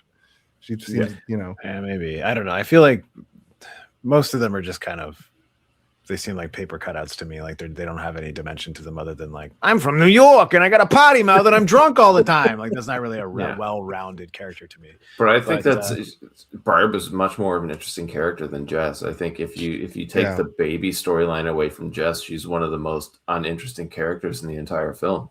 I thought Barb was final girl for most of the movie until I was watching her get murdered because she's so big. She's such a big character. And I thought she has things that make her interesting, but she's taken away from us before we get to really understand who she is. Yeah. We don't know anything about her except that she is upset that they are all blaming her for the death of their friend, but none of them are actually blaming her. She's kind of creating that scenario in her mind. Yeah. But yeah, I mean, she's got all the comedic relief at the beginning. What I mean to say is that like Jess, we don't really get a lot of information from her. It's almost all through the acting that we're given, right? Where it's like, you're feeling these emotions and we're feeling the emotions with her, but we don't really know much about her. She doesn't actually ever say anything as to what her plans are, what she wants. The assumptions that are made are that like she is at university, so we assume that she is trying to finish her post-secondary education in some capacity. So asking somebody to be like, you need now to put that on hold and spend the next, 10 years of your life raising a child to a point in which you can come back and then finish that schooling later, which is like unfair, right? That's definitely that to a person. Definitely. So she has every right to not want to have a baby, and Peter is a selfish prick, and he keeps calling her a selfish prick, and it's like, no, Peter, you're the one who's throwing tantrums and destroying pianos, bro. You have a comic amount of lack of self-awareness for. I really like your. There's a point later, like Steve, that he had this like this piece of music he was going to do that probably would have gotten him the pass, and then he had to go his own way and play this fucking nonsense. Yeah, his jazz piano. But he decided like jazz. There's a point later on where she's talking to what the fuck's his name? What's the character's name? The sheriff, Lieutenant Ken Fuller. Yeah. He's like, is he neurotic in any way? And she's like, not really, not like more than anybody else. And she's like, well, does he ever act like this before? And she's like, well, he's an artist. He's very, kind of crazy. Like he's a crazy artist, basically. So he's the killer is what you're trying to tell me right now. Like, well, no, I wouldn't quite say that. And the cop is like, I see. Yeah. I need him to come talk to me. The lieutenant is very much like that the whole time. I think I need to talk to him. And so he goes. He goes, and this is when the cops now start to think that he's the killer as well, is because he goes to find him. Because she's like, when he gets upset like this, he goes to the recital hall and starts fucking jamming out on his piano. So he goes to check that out. But I think I'm jumping ahead a little bit. This is the part where he comes and taps all the phones and stuff. And this is right before all of that stuff. This is the part where the police officers, the lieutenant kind of lays everything out. There's the girl in the park. There's Claire missing. There's the obscene calls. So they have to actually launch an investigation for real. And the lieutenant finds the sheet that had fellatio written on it too. And there's that funny moment where like Nash is like, yeah, I'm just an idiot. Okay. Don't worry about it. And one of the other cops is just like laughing like Beavis and Butthead about it, which I also was like, what a weird, in the midst of all this, they're still trying to give us a little bit of like weird levity that doesn't, this one stuck out like a sore thumb. I thought it felt very juvenile. But they're laughing at him for being dumb. I don't think it's like he's not laughing at the word fellatio. He's laughing at the fact that this other moron has never heard of the word fellatio. No, yeah. Thinks it's somebody's name. Yeah, I totally get that. But yeah, Peter's crashing out over the abortion and getting denied. He forbids her, and she kicks him out. Peter threatens her. It's like, you'll see. And the whole crew gets back at that moment as he's rushing out the door and slams the door. So the lieutenant's going to this movie becomes the television show The Wire. He's going to put a tap on the phone and wants to see Claire's room. The lieutenant asks about the last time and who saw her last.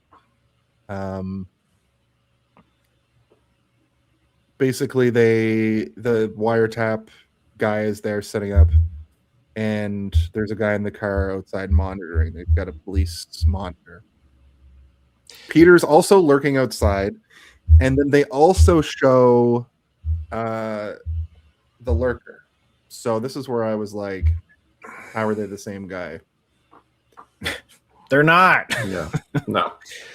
Well, at this point, I'm still not really sure. I'm still like, is Peter the killer? But how's he in the house all the time? Because the movie, I feel like, is trying to push that, especially with him starting to go rogue a little bit.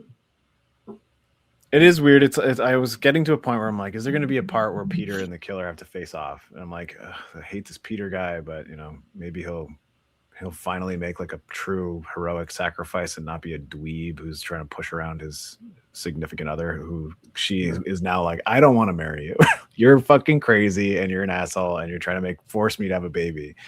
You can get fucked. And then he runs away. Yeah, and then we get the phone taps, and then this is where the movie becomes, now it's like, now there's technology involved, and they're a little bit safer, and there's probably going to be some interesting stuff going on. And there is, to a certain degree, like we were talking about earlier. I like whenever they get a phone call and the man is running around the fucking telephone bank operator station or whatever. I don't know what. I don't even know what you would call it, but he's running around. What I imagine it's like back when phones were first existed, you had a literal operator like unplugging and replugging. Yeah. On a board. So I think that this hello, operator, get me the pie store downtown. Quick, please. I'm in a hurry. I need pie now. You could, like, in our lifetime, you could like call talk to an operator, which is insane to me. Can you still do that? No. I like hit 0 and like it's probably all like automated for the automated, yeah. But even like at the beginning when Barb's on the phone with her mother and she can't hear because of the party happening on the mother's end of the line, she hangs up the phone, clicks the receiver, and talks to the operator saying, "I can't hear the other end of the line. Can you turn it up?" Yeah, can you fix that for me, please? Yeah, that's crazy. What a wild time. When things what an were better. Inconvenient and shitty time to live in. Yeah. Where you didn't have a volume button on your own phone. You had to call somebody to do it for you. They were cowboys like 60 years before that. They're still cowboys, Jason. Fair enough. Don't let the get a watch. I think you meant outlaws. Yeah. They're still outlaws. Yeah. Called Americans. Yeah. True. That is just Wild West there, kind of. Yeah. But Phyllis is zonked. She heads to bed. Barb's in bed from her turtle outburst, and it's just Jess alone with the phone, and the cops and the wiretapper are sort of discussing the situation. They explain the wiretap thing again. It shows the POV killer mumbling with Claire in the attic, so I guess it's not Peter. Jess waits by the phone. Cops wait by the phone on the other end. POV man is lurking now, I think, but it may also be Peter, so I'm still not sure in my notes. POV guy seems to be in Barb's room. Barb wakes up from an asthma attack / nightmare, and she dreamed a stranger was in there. So what I fully imagine here is like he's standing over her, and she like is all wasted and like opens her eyes, sees a person standing there, and then has a full-on asthma attack. And then Jess goes up, hearing that. Barb goes back to sleep, and carolers show up, and there's carolers, and just watching the carolers, she's really into it. And the moaner creeps into Barb's room, and we get a shot from the movie poster, the one on your screen, I think, Steve. That's where he's got a hook. He's got a hook, but there's like it just shows his one eye and like his silhouette, which is like a really cool thing. And he just stabs Barb repeatedly. And the carolers are singing, so Jess doesn't hear the commotion upstairs. And also later, it's like, did you hear that commotion? And it's kind of like, well, she keeps waking up and freaking out because she's drunk and having a panic attack because hysterical, yeah. But some creepy man. Some guy moaning over her. Talking about Agnes. But then like another woman comes to the kids and rushes the kids back into the car. So there must be a message sent out in the neighborhood that's like, get everybody inside, because it kind of felt that way. Get these kids in the car. Yeah. She literally says a girl was found dead by the lake. You girls should get inside. It's dangerous. Also, your phone is ringing. And then she goes inside and they go, bye. Have a good night. Have a good night. I'm like, oh, Canadians are so polite. Yeah. So they trace that call. The phone's ringing. It sounds like a woman crying this time and a freaky man, and she's saying Billy this time. But we're led to believe that it's one person sort of saying all this, or is it him killing Barb? Is this phone call? I don't think it's actually. I think that no. The next one is when Phyllis is being killed. This is just, I think, him doing the voices because he's not killing anybody at that point. He just stabbed Barb repeatedly at this point. She's dead already. Yeah. Okay. Yeah, I think he recites some of the murders that have happened over the phone. He also verbatim recounts a conversation that just had with Peter. Peter mentions that the baby is like a wart or something, or just says that, and then that's what he says on the phone back to her. And then that's when she's like, wait a second, how could you know that? Peter's got to be the killer. Because he's in the vents. Listening through the ventilation system. Lieutenant Fuller calls. They didn't actually get the tap, unfortunately. So the creeper's creeping. It asks why she said, oh my God, asks about using more than one voice. Yeah. Lieutenant Fuller asks these questions too. What do you fucking put on your notes, you crackhead? Sorry, I'm a crackhead. He also asks about Peter. Read own notes. What do notes mean? Sorry. Lieutenant Fuller is asking about the conversation that she just had with Peter on the phone, and Peter is talking about a bunch of stuff, and he's like, you want to tell me about what's going on? And she reveals that she's pregnant to the lieutenant, which he's like, well, now I need to check this guy out because this could mean something. If you're getting these phone calls and you're having these troubles with him, he seems pretty distraught and weird. We already talked about this earlier when we're talking about how he's like, is he neurotic? She's like, well, he is a fucked up artist who broke a piano, maybe.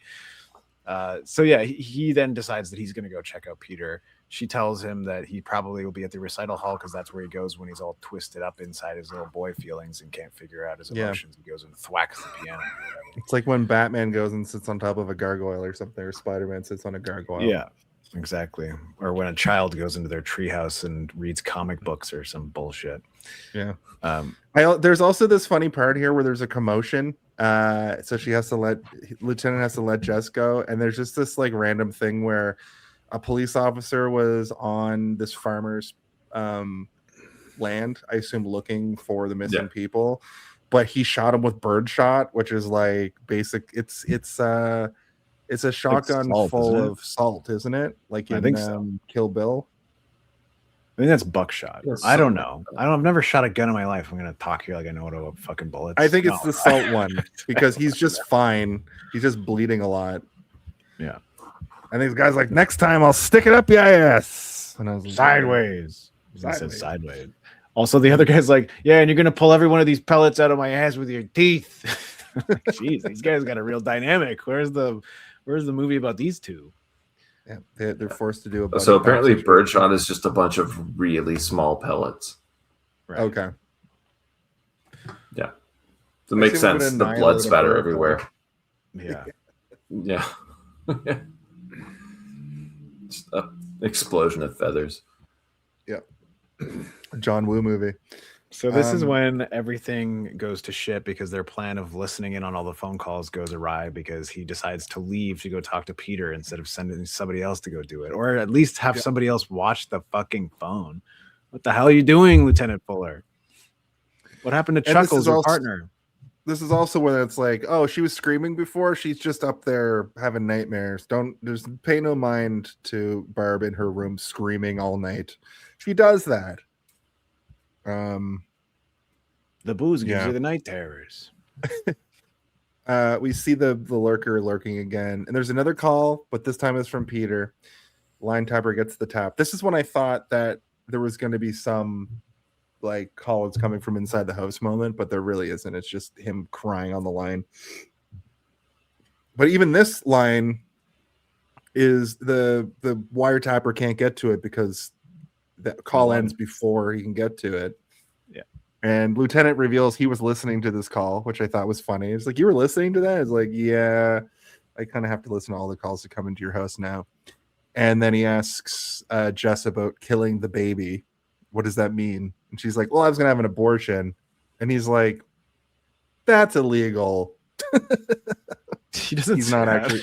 I know he doesn't say that, but his reaction to he doesn't seem to have as big a reaction as you would think for a movie from 1974. His reaction is very stoic and even. He's just like, okay, well, when did you tell him about this? Like, he's more interested in like, how long has this man known this news? Because it sounds like you just told him like 5 minutes ago. And she's like, I told him today, and he's pretty upset, and he's trying to force me to have a baby. And he's like, this man sounds unhinged. Where can I find him?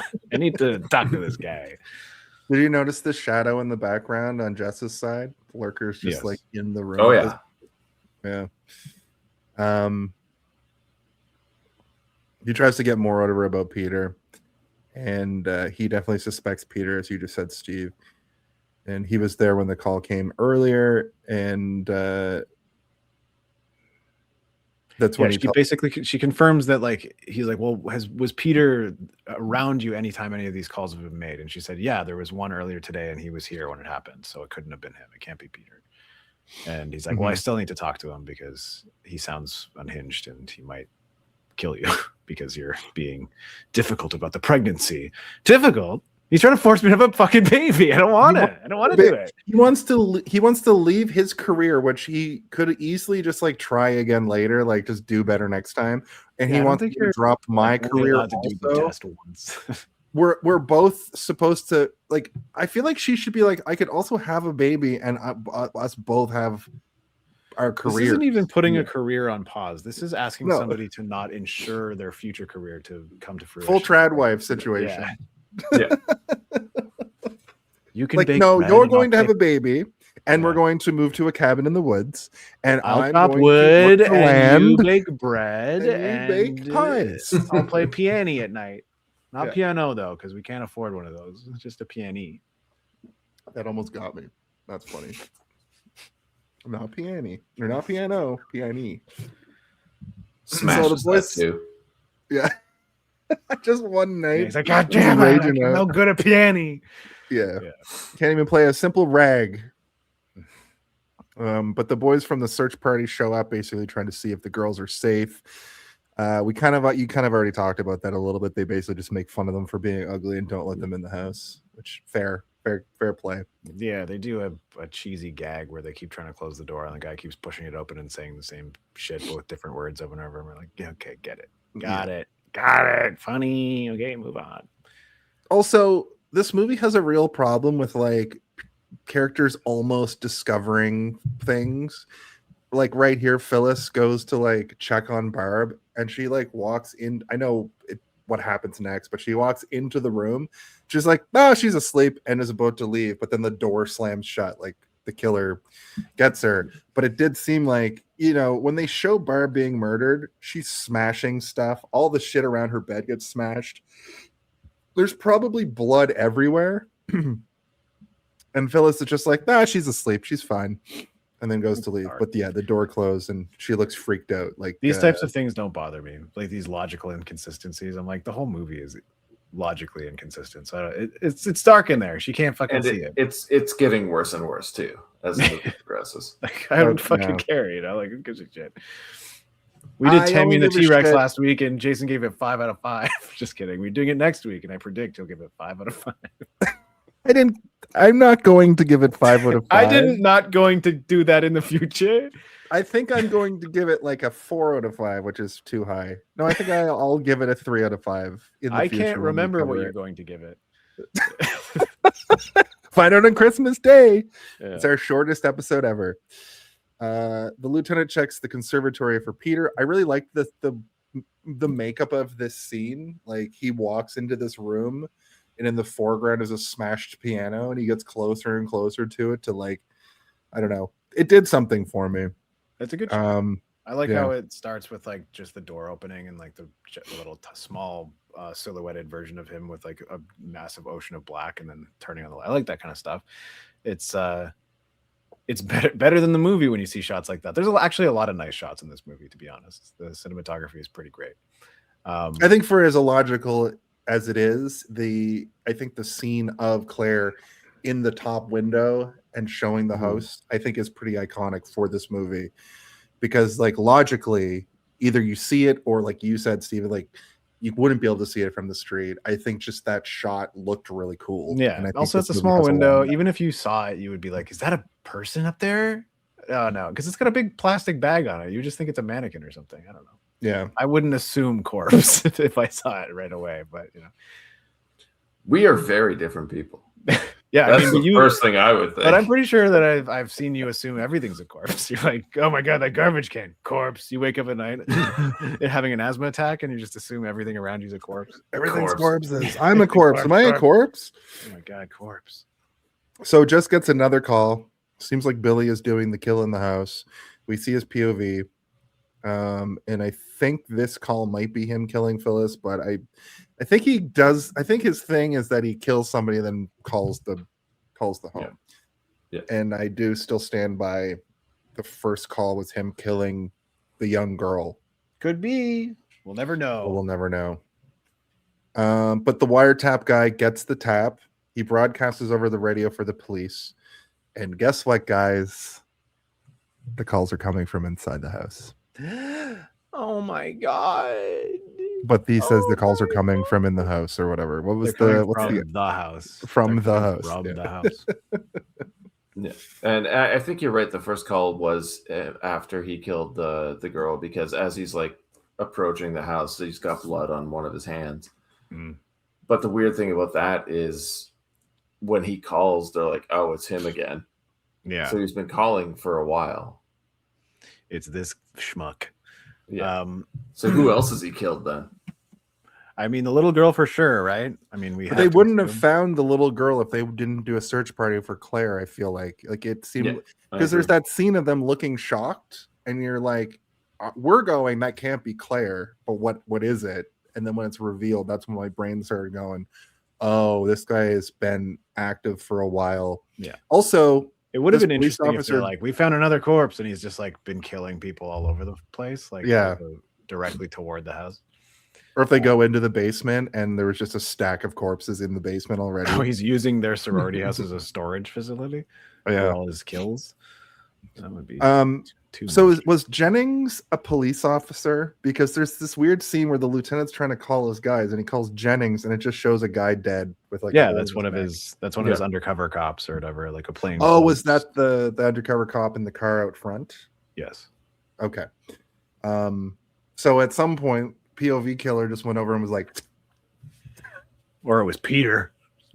Or it was Peter. No. Peter and his freak out. Yeah, killed him with a piano wire. But okay, so this part I thought was horrifying, but also objectively funny, where Lieutenant Fuller is like, "Okay, Nash, you have one job. You have to call Jess. Just say, don't let her ask any questions, and just say, just walk outside. That's all you have to do." He crumbles under the pressure almost immediately. She's not listening to him, Jason. Yeah, but he says the kill is in your house. Like moments later, he was onto something. He was like doing a pretty good job, but this Nash guy's a buffoon. I thought it was really funny. I was watching this scene genuinely like, this is my favorite scene of the movie. This might be my Home Alone of it all this week. Yeah, it's But I mean, you kind of knew him, like he's gonna fuck it up somehow. I thought it was gonna be an even worse blunder, where the first thing he was gonna say is like, "I don't want you to freak out, but there's a man in your house somewhere," and he is the moaning killer. and groaning. Because the first thing he asks is like, "Are you home alone?" And she goes, "No, they're upstairs." And then he's like, "Huh? Well, just walk outside. Don't ask any questions. Just walk outside. Put the phone down and go out the front door and just keep walking and don't stop walking until you're in the forest." Yep, he fucks up and she doesn't listen, goes upstairs, finds the corpses of her 2 friends, and then the man is in the closet going, "It's me, the baby. I'm Billy. Woo, Yep. gaga." And he sees one creepy eyeball. Yeah. Which is just when I'm like, fantastic. it's absolutely not Peter. That's not Peter Eye. That ain't Peter Eye unless his eyes change when he turns into Billy. He morphs. It was an interesting little, like, they put a special effect over his eye, it felt like, because it seemed like the iris was like 3D or something. It just looked It like he looked had a amazing. contact. It looked Yeah. absolutely amazing. Yeah. I think he just looked like he had a contact into me that like made the outer rim of his eye look like gray, and then the interior of it look very vibrantly like brownish red. But It's the she most basically- iconic shot of the film, I think. Yeah. Iconic, EYE, Yeah. conic. I think that and the one from one of the movie posters where it's also his one eye. There's a lot of eye stuff. She grabs a fire poker and heads up to look around after Nash bumbles it. She finds both of them, Barb and Phil, mangled and dead. Billy emerges and Jess makes it to the cellar. He's just bashing his head against the door when she closes and locks it behind him. And we get that shot of like the police rushing there. So now there's like a ticking clock. We can see Billy in the window, and he's just a silhouette. But also, is that Peter? But it's No. not, because he's going like. It'd be funny if That, he like- was licking the window, like Smashing it against that door, though, Yeah. is horrific. It's so terrifying and It's a so good well shot. done.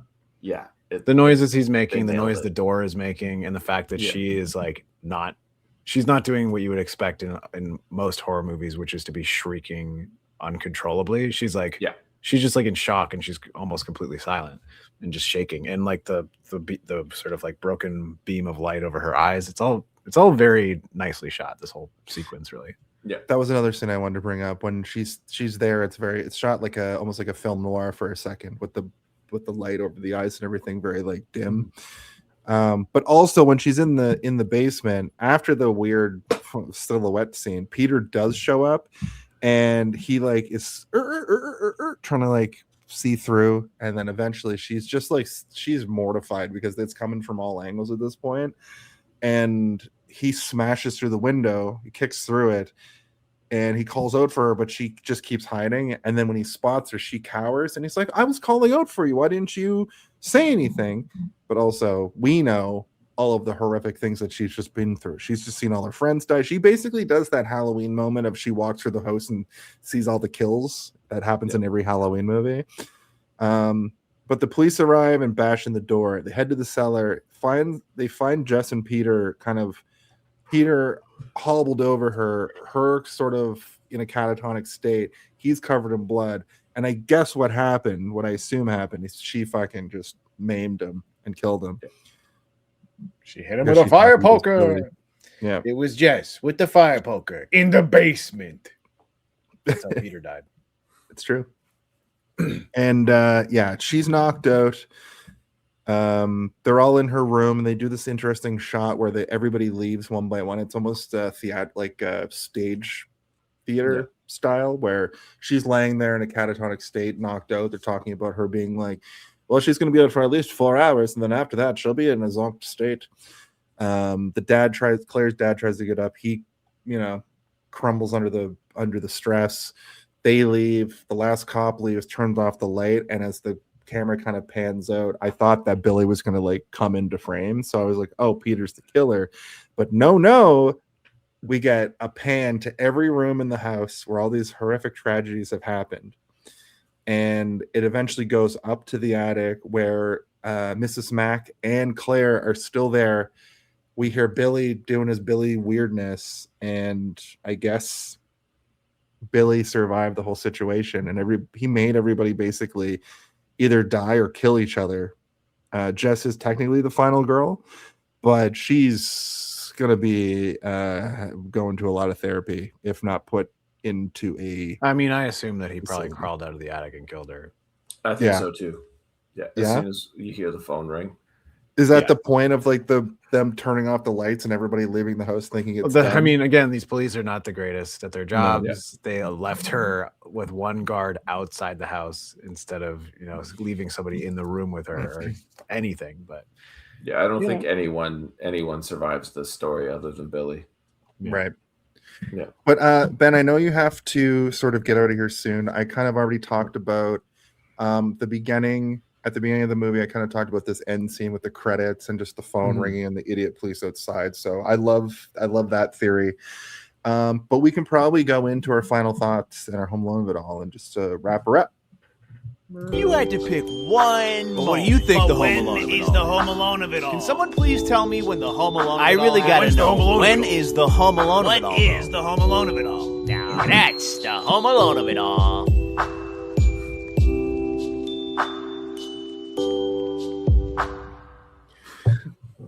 So Ben, I'm interested to hear what what the home alone of it all is. It's of course in every film we've posited that the idea that when Kevin McAllister slaps down the blueprint and that third act of like them going through the murder house is sort of can be applied to other movies. Does this movie have one? And also, what is it for you? Also, we need your final thought, and if you have a rating, rate it. Yeah. For me, I would say the Home Alone of it all hits you at the very beginning and they just carry it throughout the entire film to the very end. And that is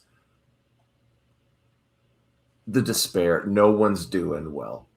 And it's this dark cloud that just sits over the film because nobody is really living their best life. Even the comedy that we get from like Mrs. Mack is really depressing when you look at it. Yeah. When you look at her character. So everyone's already like down a peg and then just keep getting knocked down further and further and further and further. And you're given like a moment of levity and then you get knocked down again. So it's like one step forward, 8 steps back. And then you just get slammed in the face with this depressing ending where they kind of give you that idea of like, well, like Jess is safe, the police are there, but then everyone's starting to leave. They haven't discovered the bodies in the attic. Billy's still around, and Jess is unconscious in her room, and the phone rings. Movie's over. It's so depressing and so dark. It's so mean, and that starts from the beginning and just gets worse throughout the rest of the film. And it's not an accident. Like that is the intention of the film, in my opinion. And that it grabs you by the throat and just slowly strangles you harder and harder as the movie goes on. So I really think that's like the overlying theme of the movie is just we're not doing well and no one's going to get out of this alive.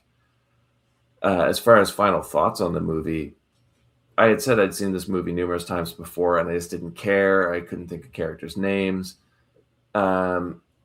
This time, completely different. I really appreciated what I saw. I really appreciated the conversation about it. And this is definitely something I'm going to revisit again because the way we talked about it and the things you two brought up, ideas I'd never really considered, but make the movie so much more enjoyable. So maybe I've been watching it knowing I didn't like it or thinking I didn't like it. So I just inevitably didn't like it again. Right. But there is a lot to appreciate about this movie, and I'm definitely looking at it in a completely different way now. And I think it's actually quite good, and would definitely recommend. When it comes to a rating, I'd give it 5 rotary spins out of 5 now. What? So many spins. so many spins.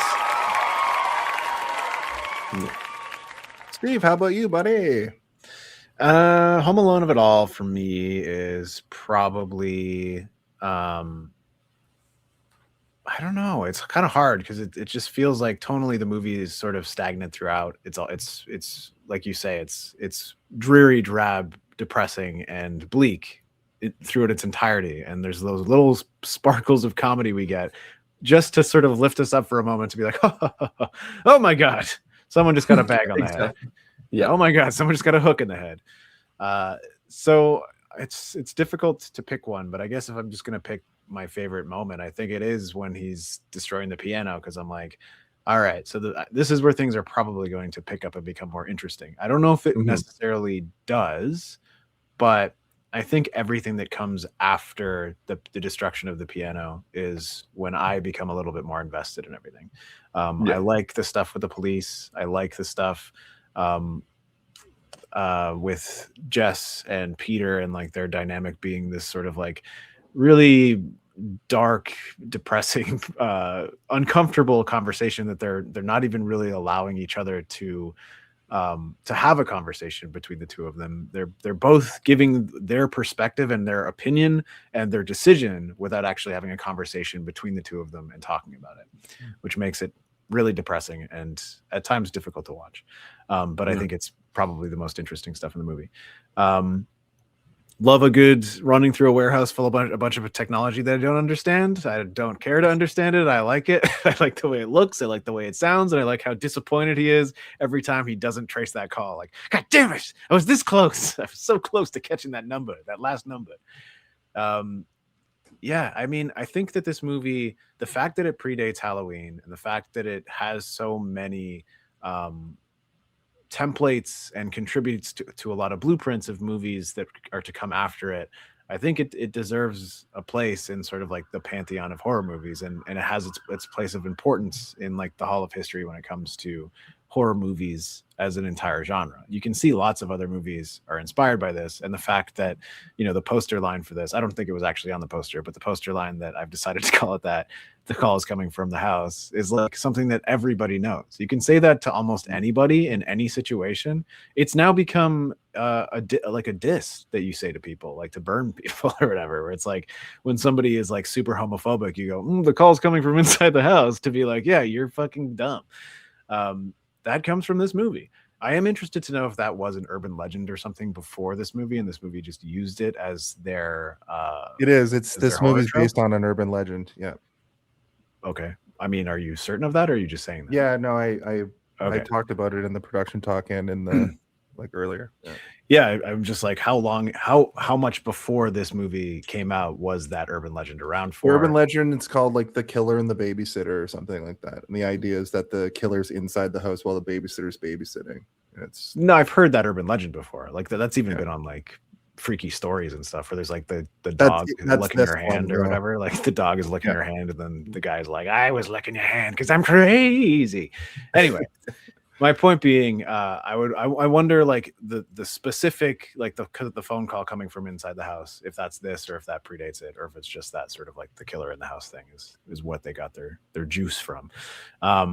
Anyway, I think it's enjoyable. I think it stands the test of time. I think that it is something that me and my friends will continue to revisit around the holiday season because we love watching weird Christmas horror movies. But if I had to give it a rating, I'd probably give it a moan and a groan on the phone.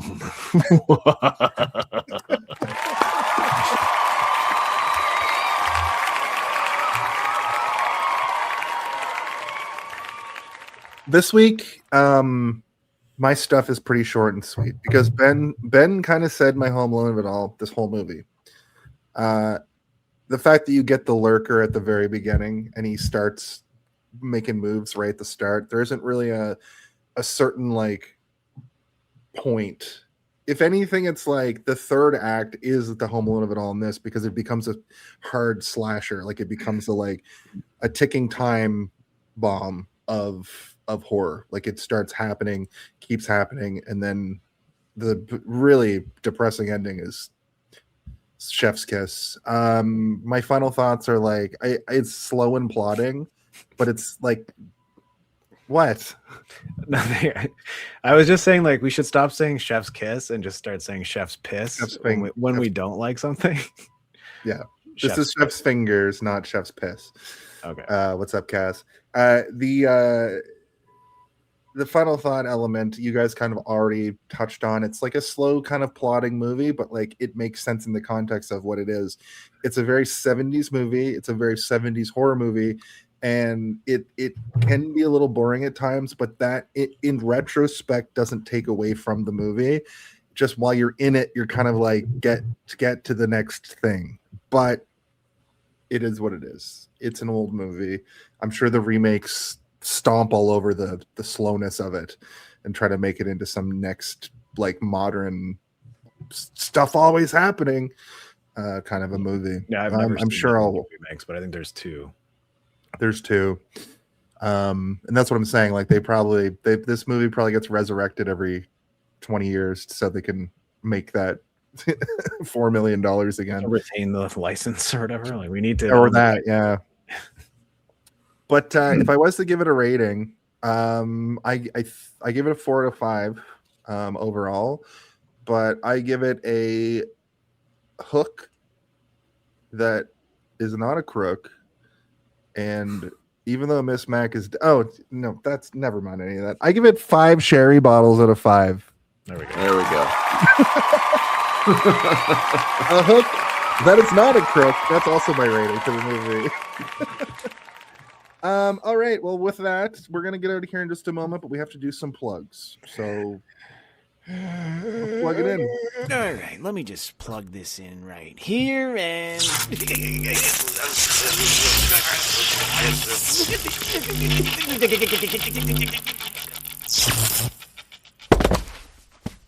He's dead.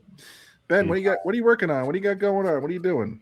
Just sticking it with BS Bargain Bin right now. Trying to get episodes as frequently as possible, but you know there are delays. Time to time is Christmas season, so things have been slowing down a bit.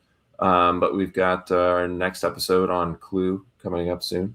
You can find that on YouTube, on Spotify, any podcatcher really. And it's me and Sandro having a blast, just shooting the shit about movies that we think need to be talked about. And this time it's one that neither of us have seen before.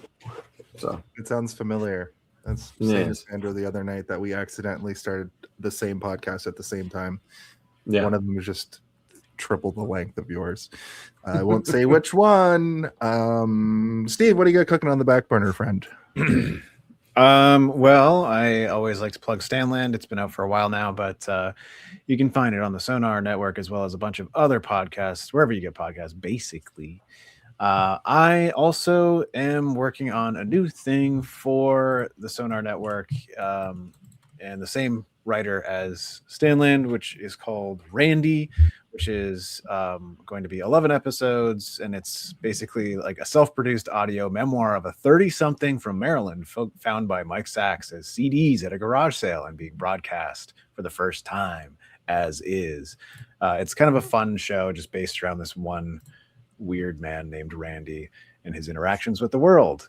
But it's charming and funny and goofy, and I'm doing some edits for that. It's something that was recorded quite a while ago, so I'm just going through and dusting some corners and clipping some things that maybe don't age too well, and you know, updating some stuff to polish it up for the new age that we live in. And then also Darth Theorist, Star Wars YouTube channel, and the Three-Eyed Theorist, a Game of Thrones YouTube channel where I narrate a bunch of things in a voice like this and talk and do a bunch of character voices, and it's just a bunch of fun stories in those two worlds. And we have a third page coming soon, but I'll let you guys know about that when it drops. Was it called The Barf Theorist? It's called Barf Theorist, and it's just me going for 45 minutes. Hell yeah, that's what the people want. I called it. I just put if that link doesn't work, it's if you just look at BS Bargain Bin. I just looked it up, and you can find their latest episode is Jason X. We'll be covering that in October on this very show. And speaking of this show is called Hey, Did You See This One? You can find it each and every week right here on Facebook, YouTube, and Twitch. typically what happens is we record the episode, then I take that episode and I make an audio version and a video on demand version. Those usually go up over the weekend. Yeah, and we're finishing up our Christmas month. It's been a very good year. I'd like to thank everybody who came through and watched. We had crazy growth this year. We're moments away from getting the first level of monetization on YouTube. We've seen several hundred new subscribers on YouTube. It's been awesome. I really appreciate everybody who comes through and listens to this because it's a very special show to me, and I get to talk to all my greatest friends each and every week right here. We also have merch for the show. You saw it earlier, the Howie Mandel effect. You can get that on a shirt. You can also get shirts of Corporal Tunnel Syndrome from our James Bond month. The Grimoire Familiar Killers. Speaking of which, you can get the Kill-Aid himself right on a shirt. We also have the Eldritch Millennial and Twinkerbell, 2 classics. You can also find me. I'm the voice of Super Kicked Wrestling here in Toronto. We have a show coming up on, I believe, January 28th. I wasn't able to make the 10th anniversary, but that did just come and go, and it was a great show. All the best to all of the wrestlers that performed on that, and I can't wait to see what we do in 2026 for that as well. And then I guess on top of that, here's a picture of Santa because it is Christmas. Oh, baby. Is he picking his nose? Is he smoking a cigar? We've been asking ourselves all month what's going on.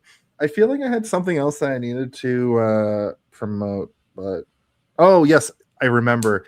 So speaking of Sandro on the BS Bargain Bin podcast on January 12th, and also speaking of Super Kicked, I took part in an interview for my wrestling career on the what's that show called? Internet Wrestling Profiles? Is that what it is? I don't know. I look to you. It's a wrestling profile interview channel. I'll link it when we get closer. But January 12th is when my episode goes up, and it was a very good conversation. Sandro is a podcaster at his core, and he's very good at interviewing. So look out for that coming up soon. But with that, there is one question that needs to be asked each and every week. Ben, you know what to do. Hey, did you see this one?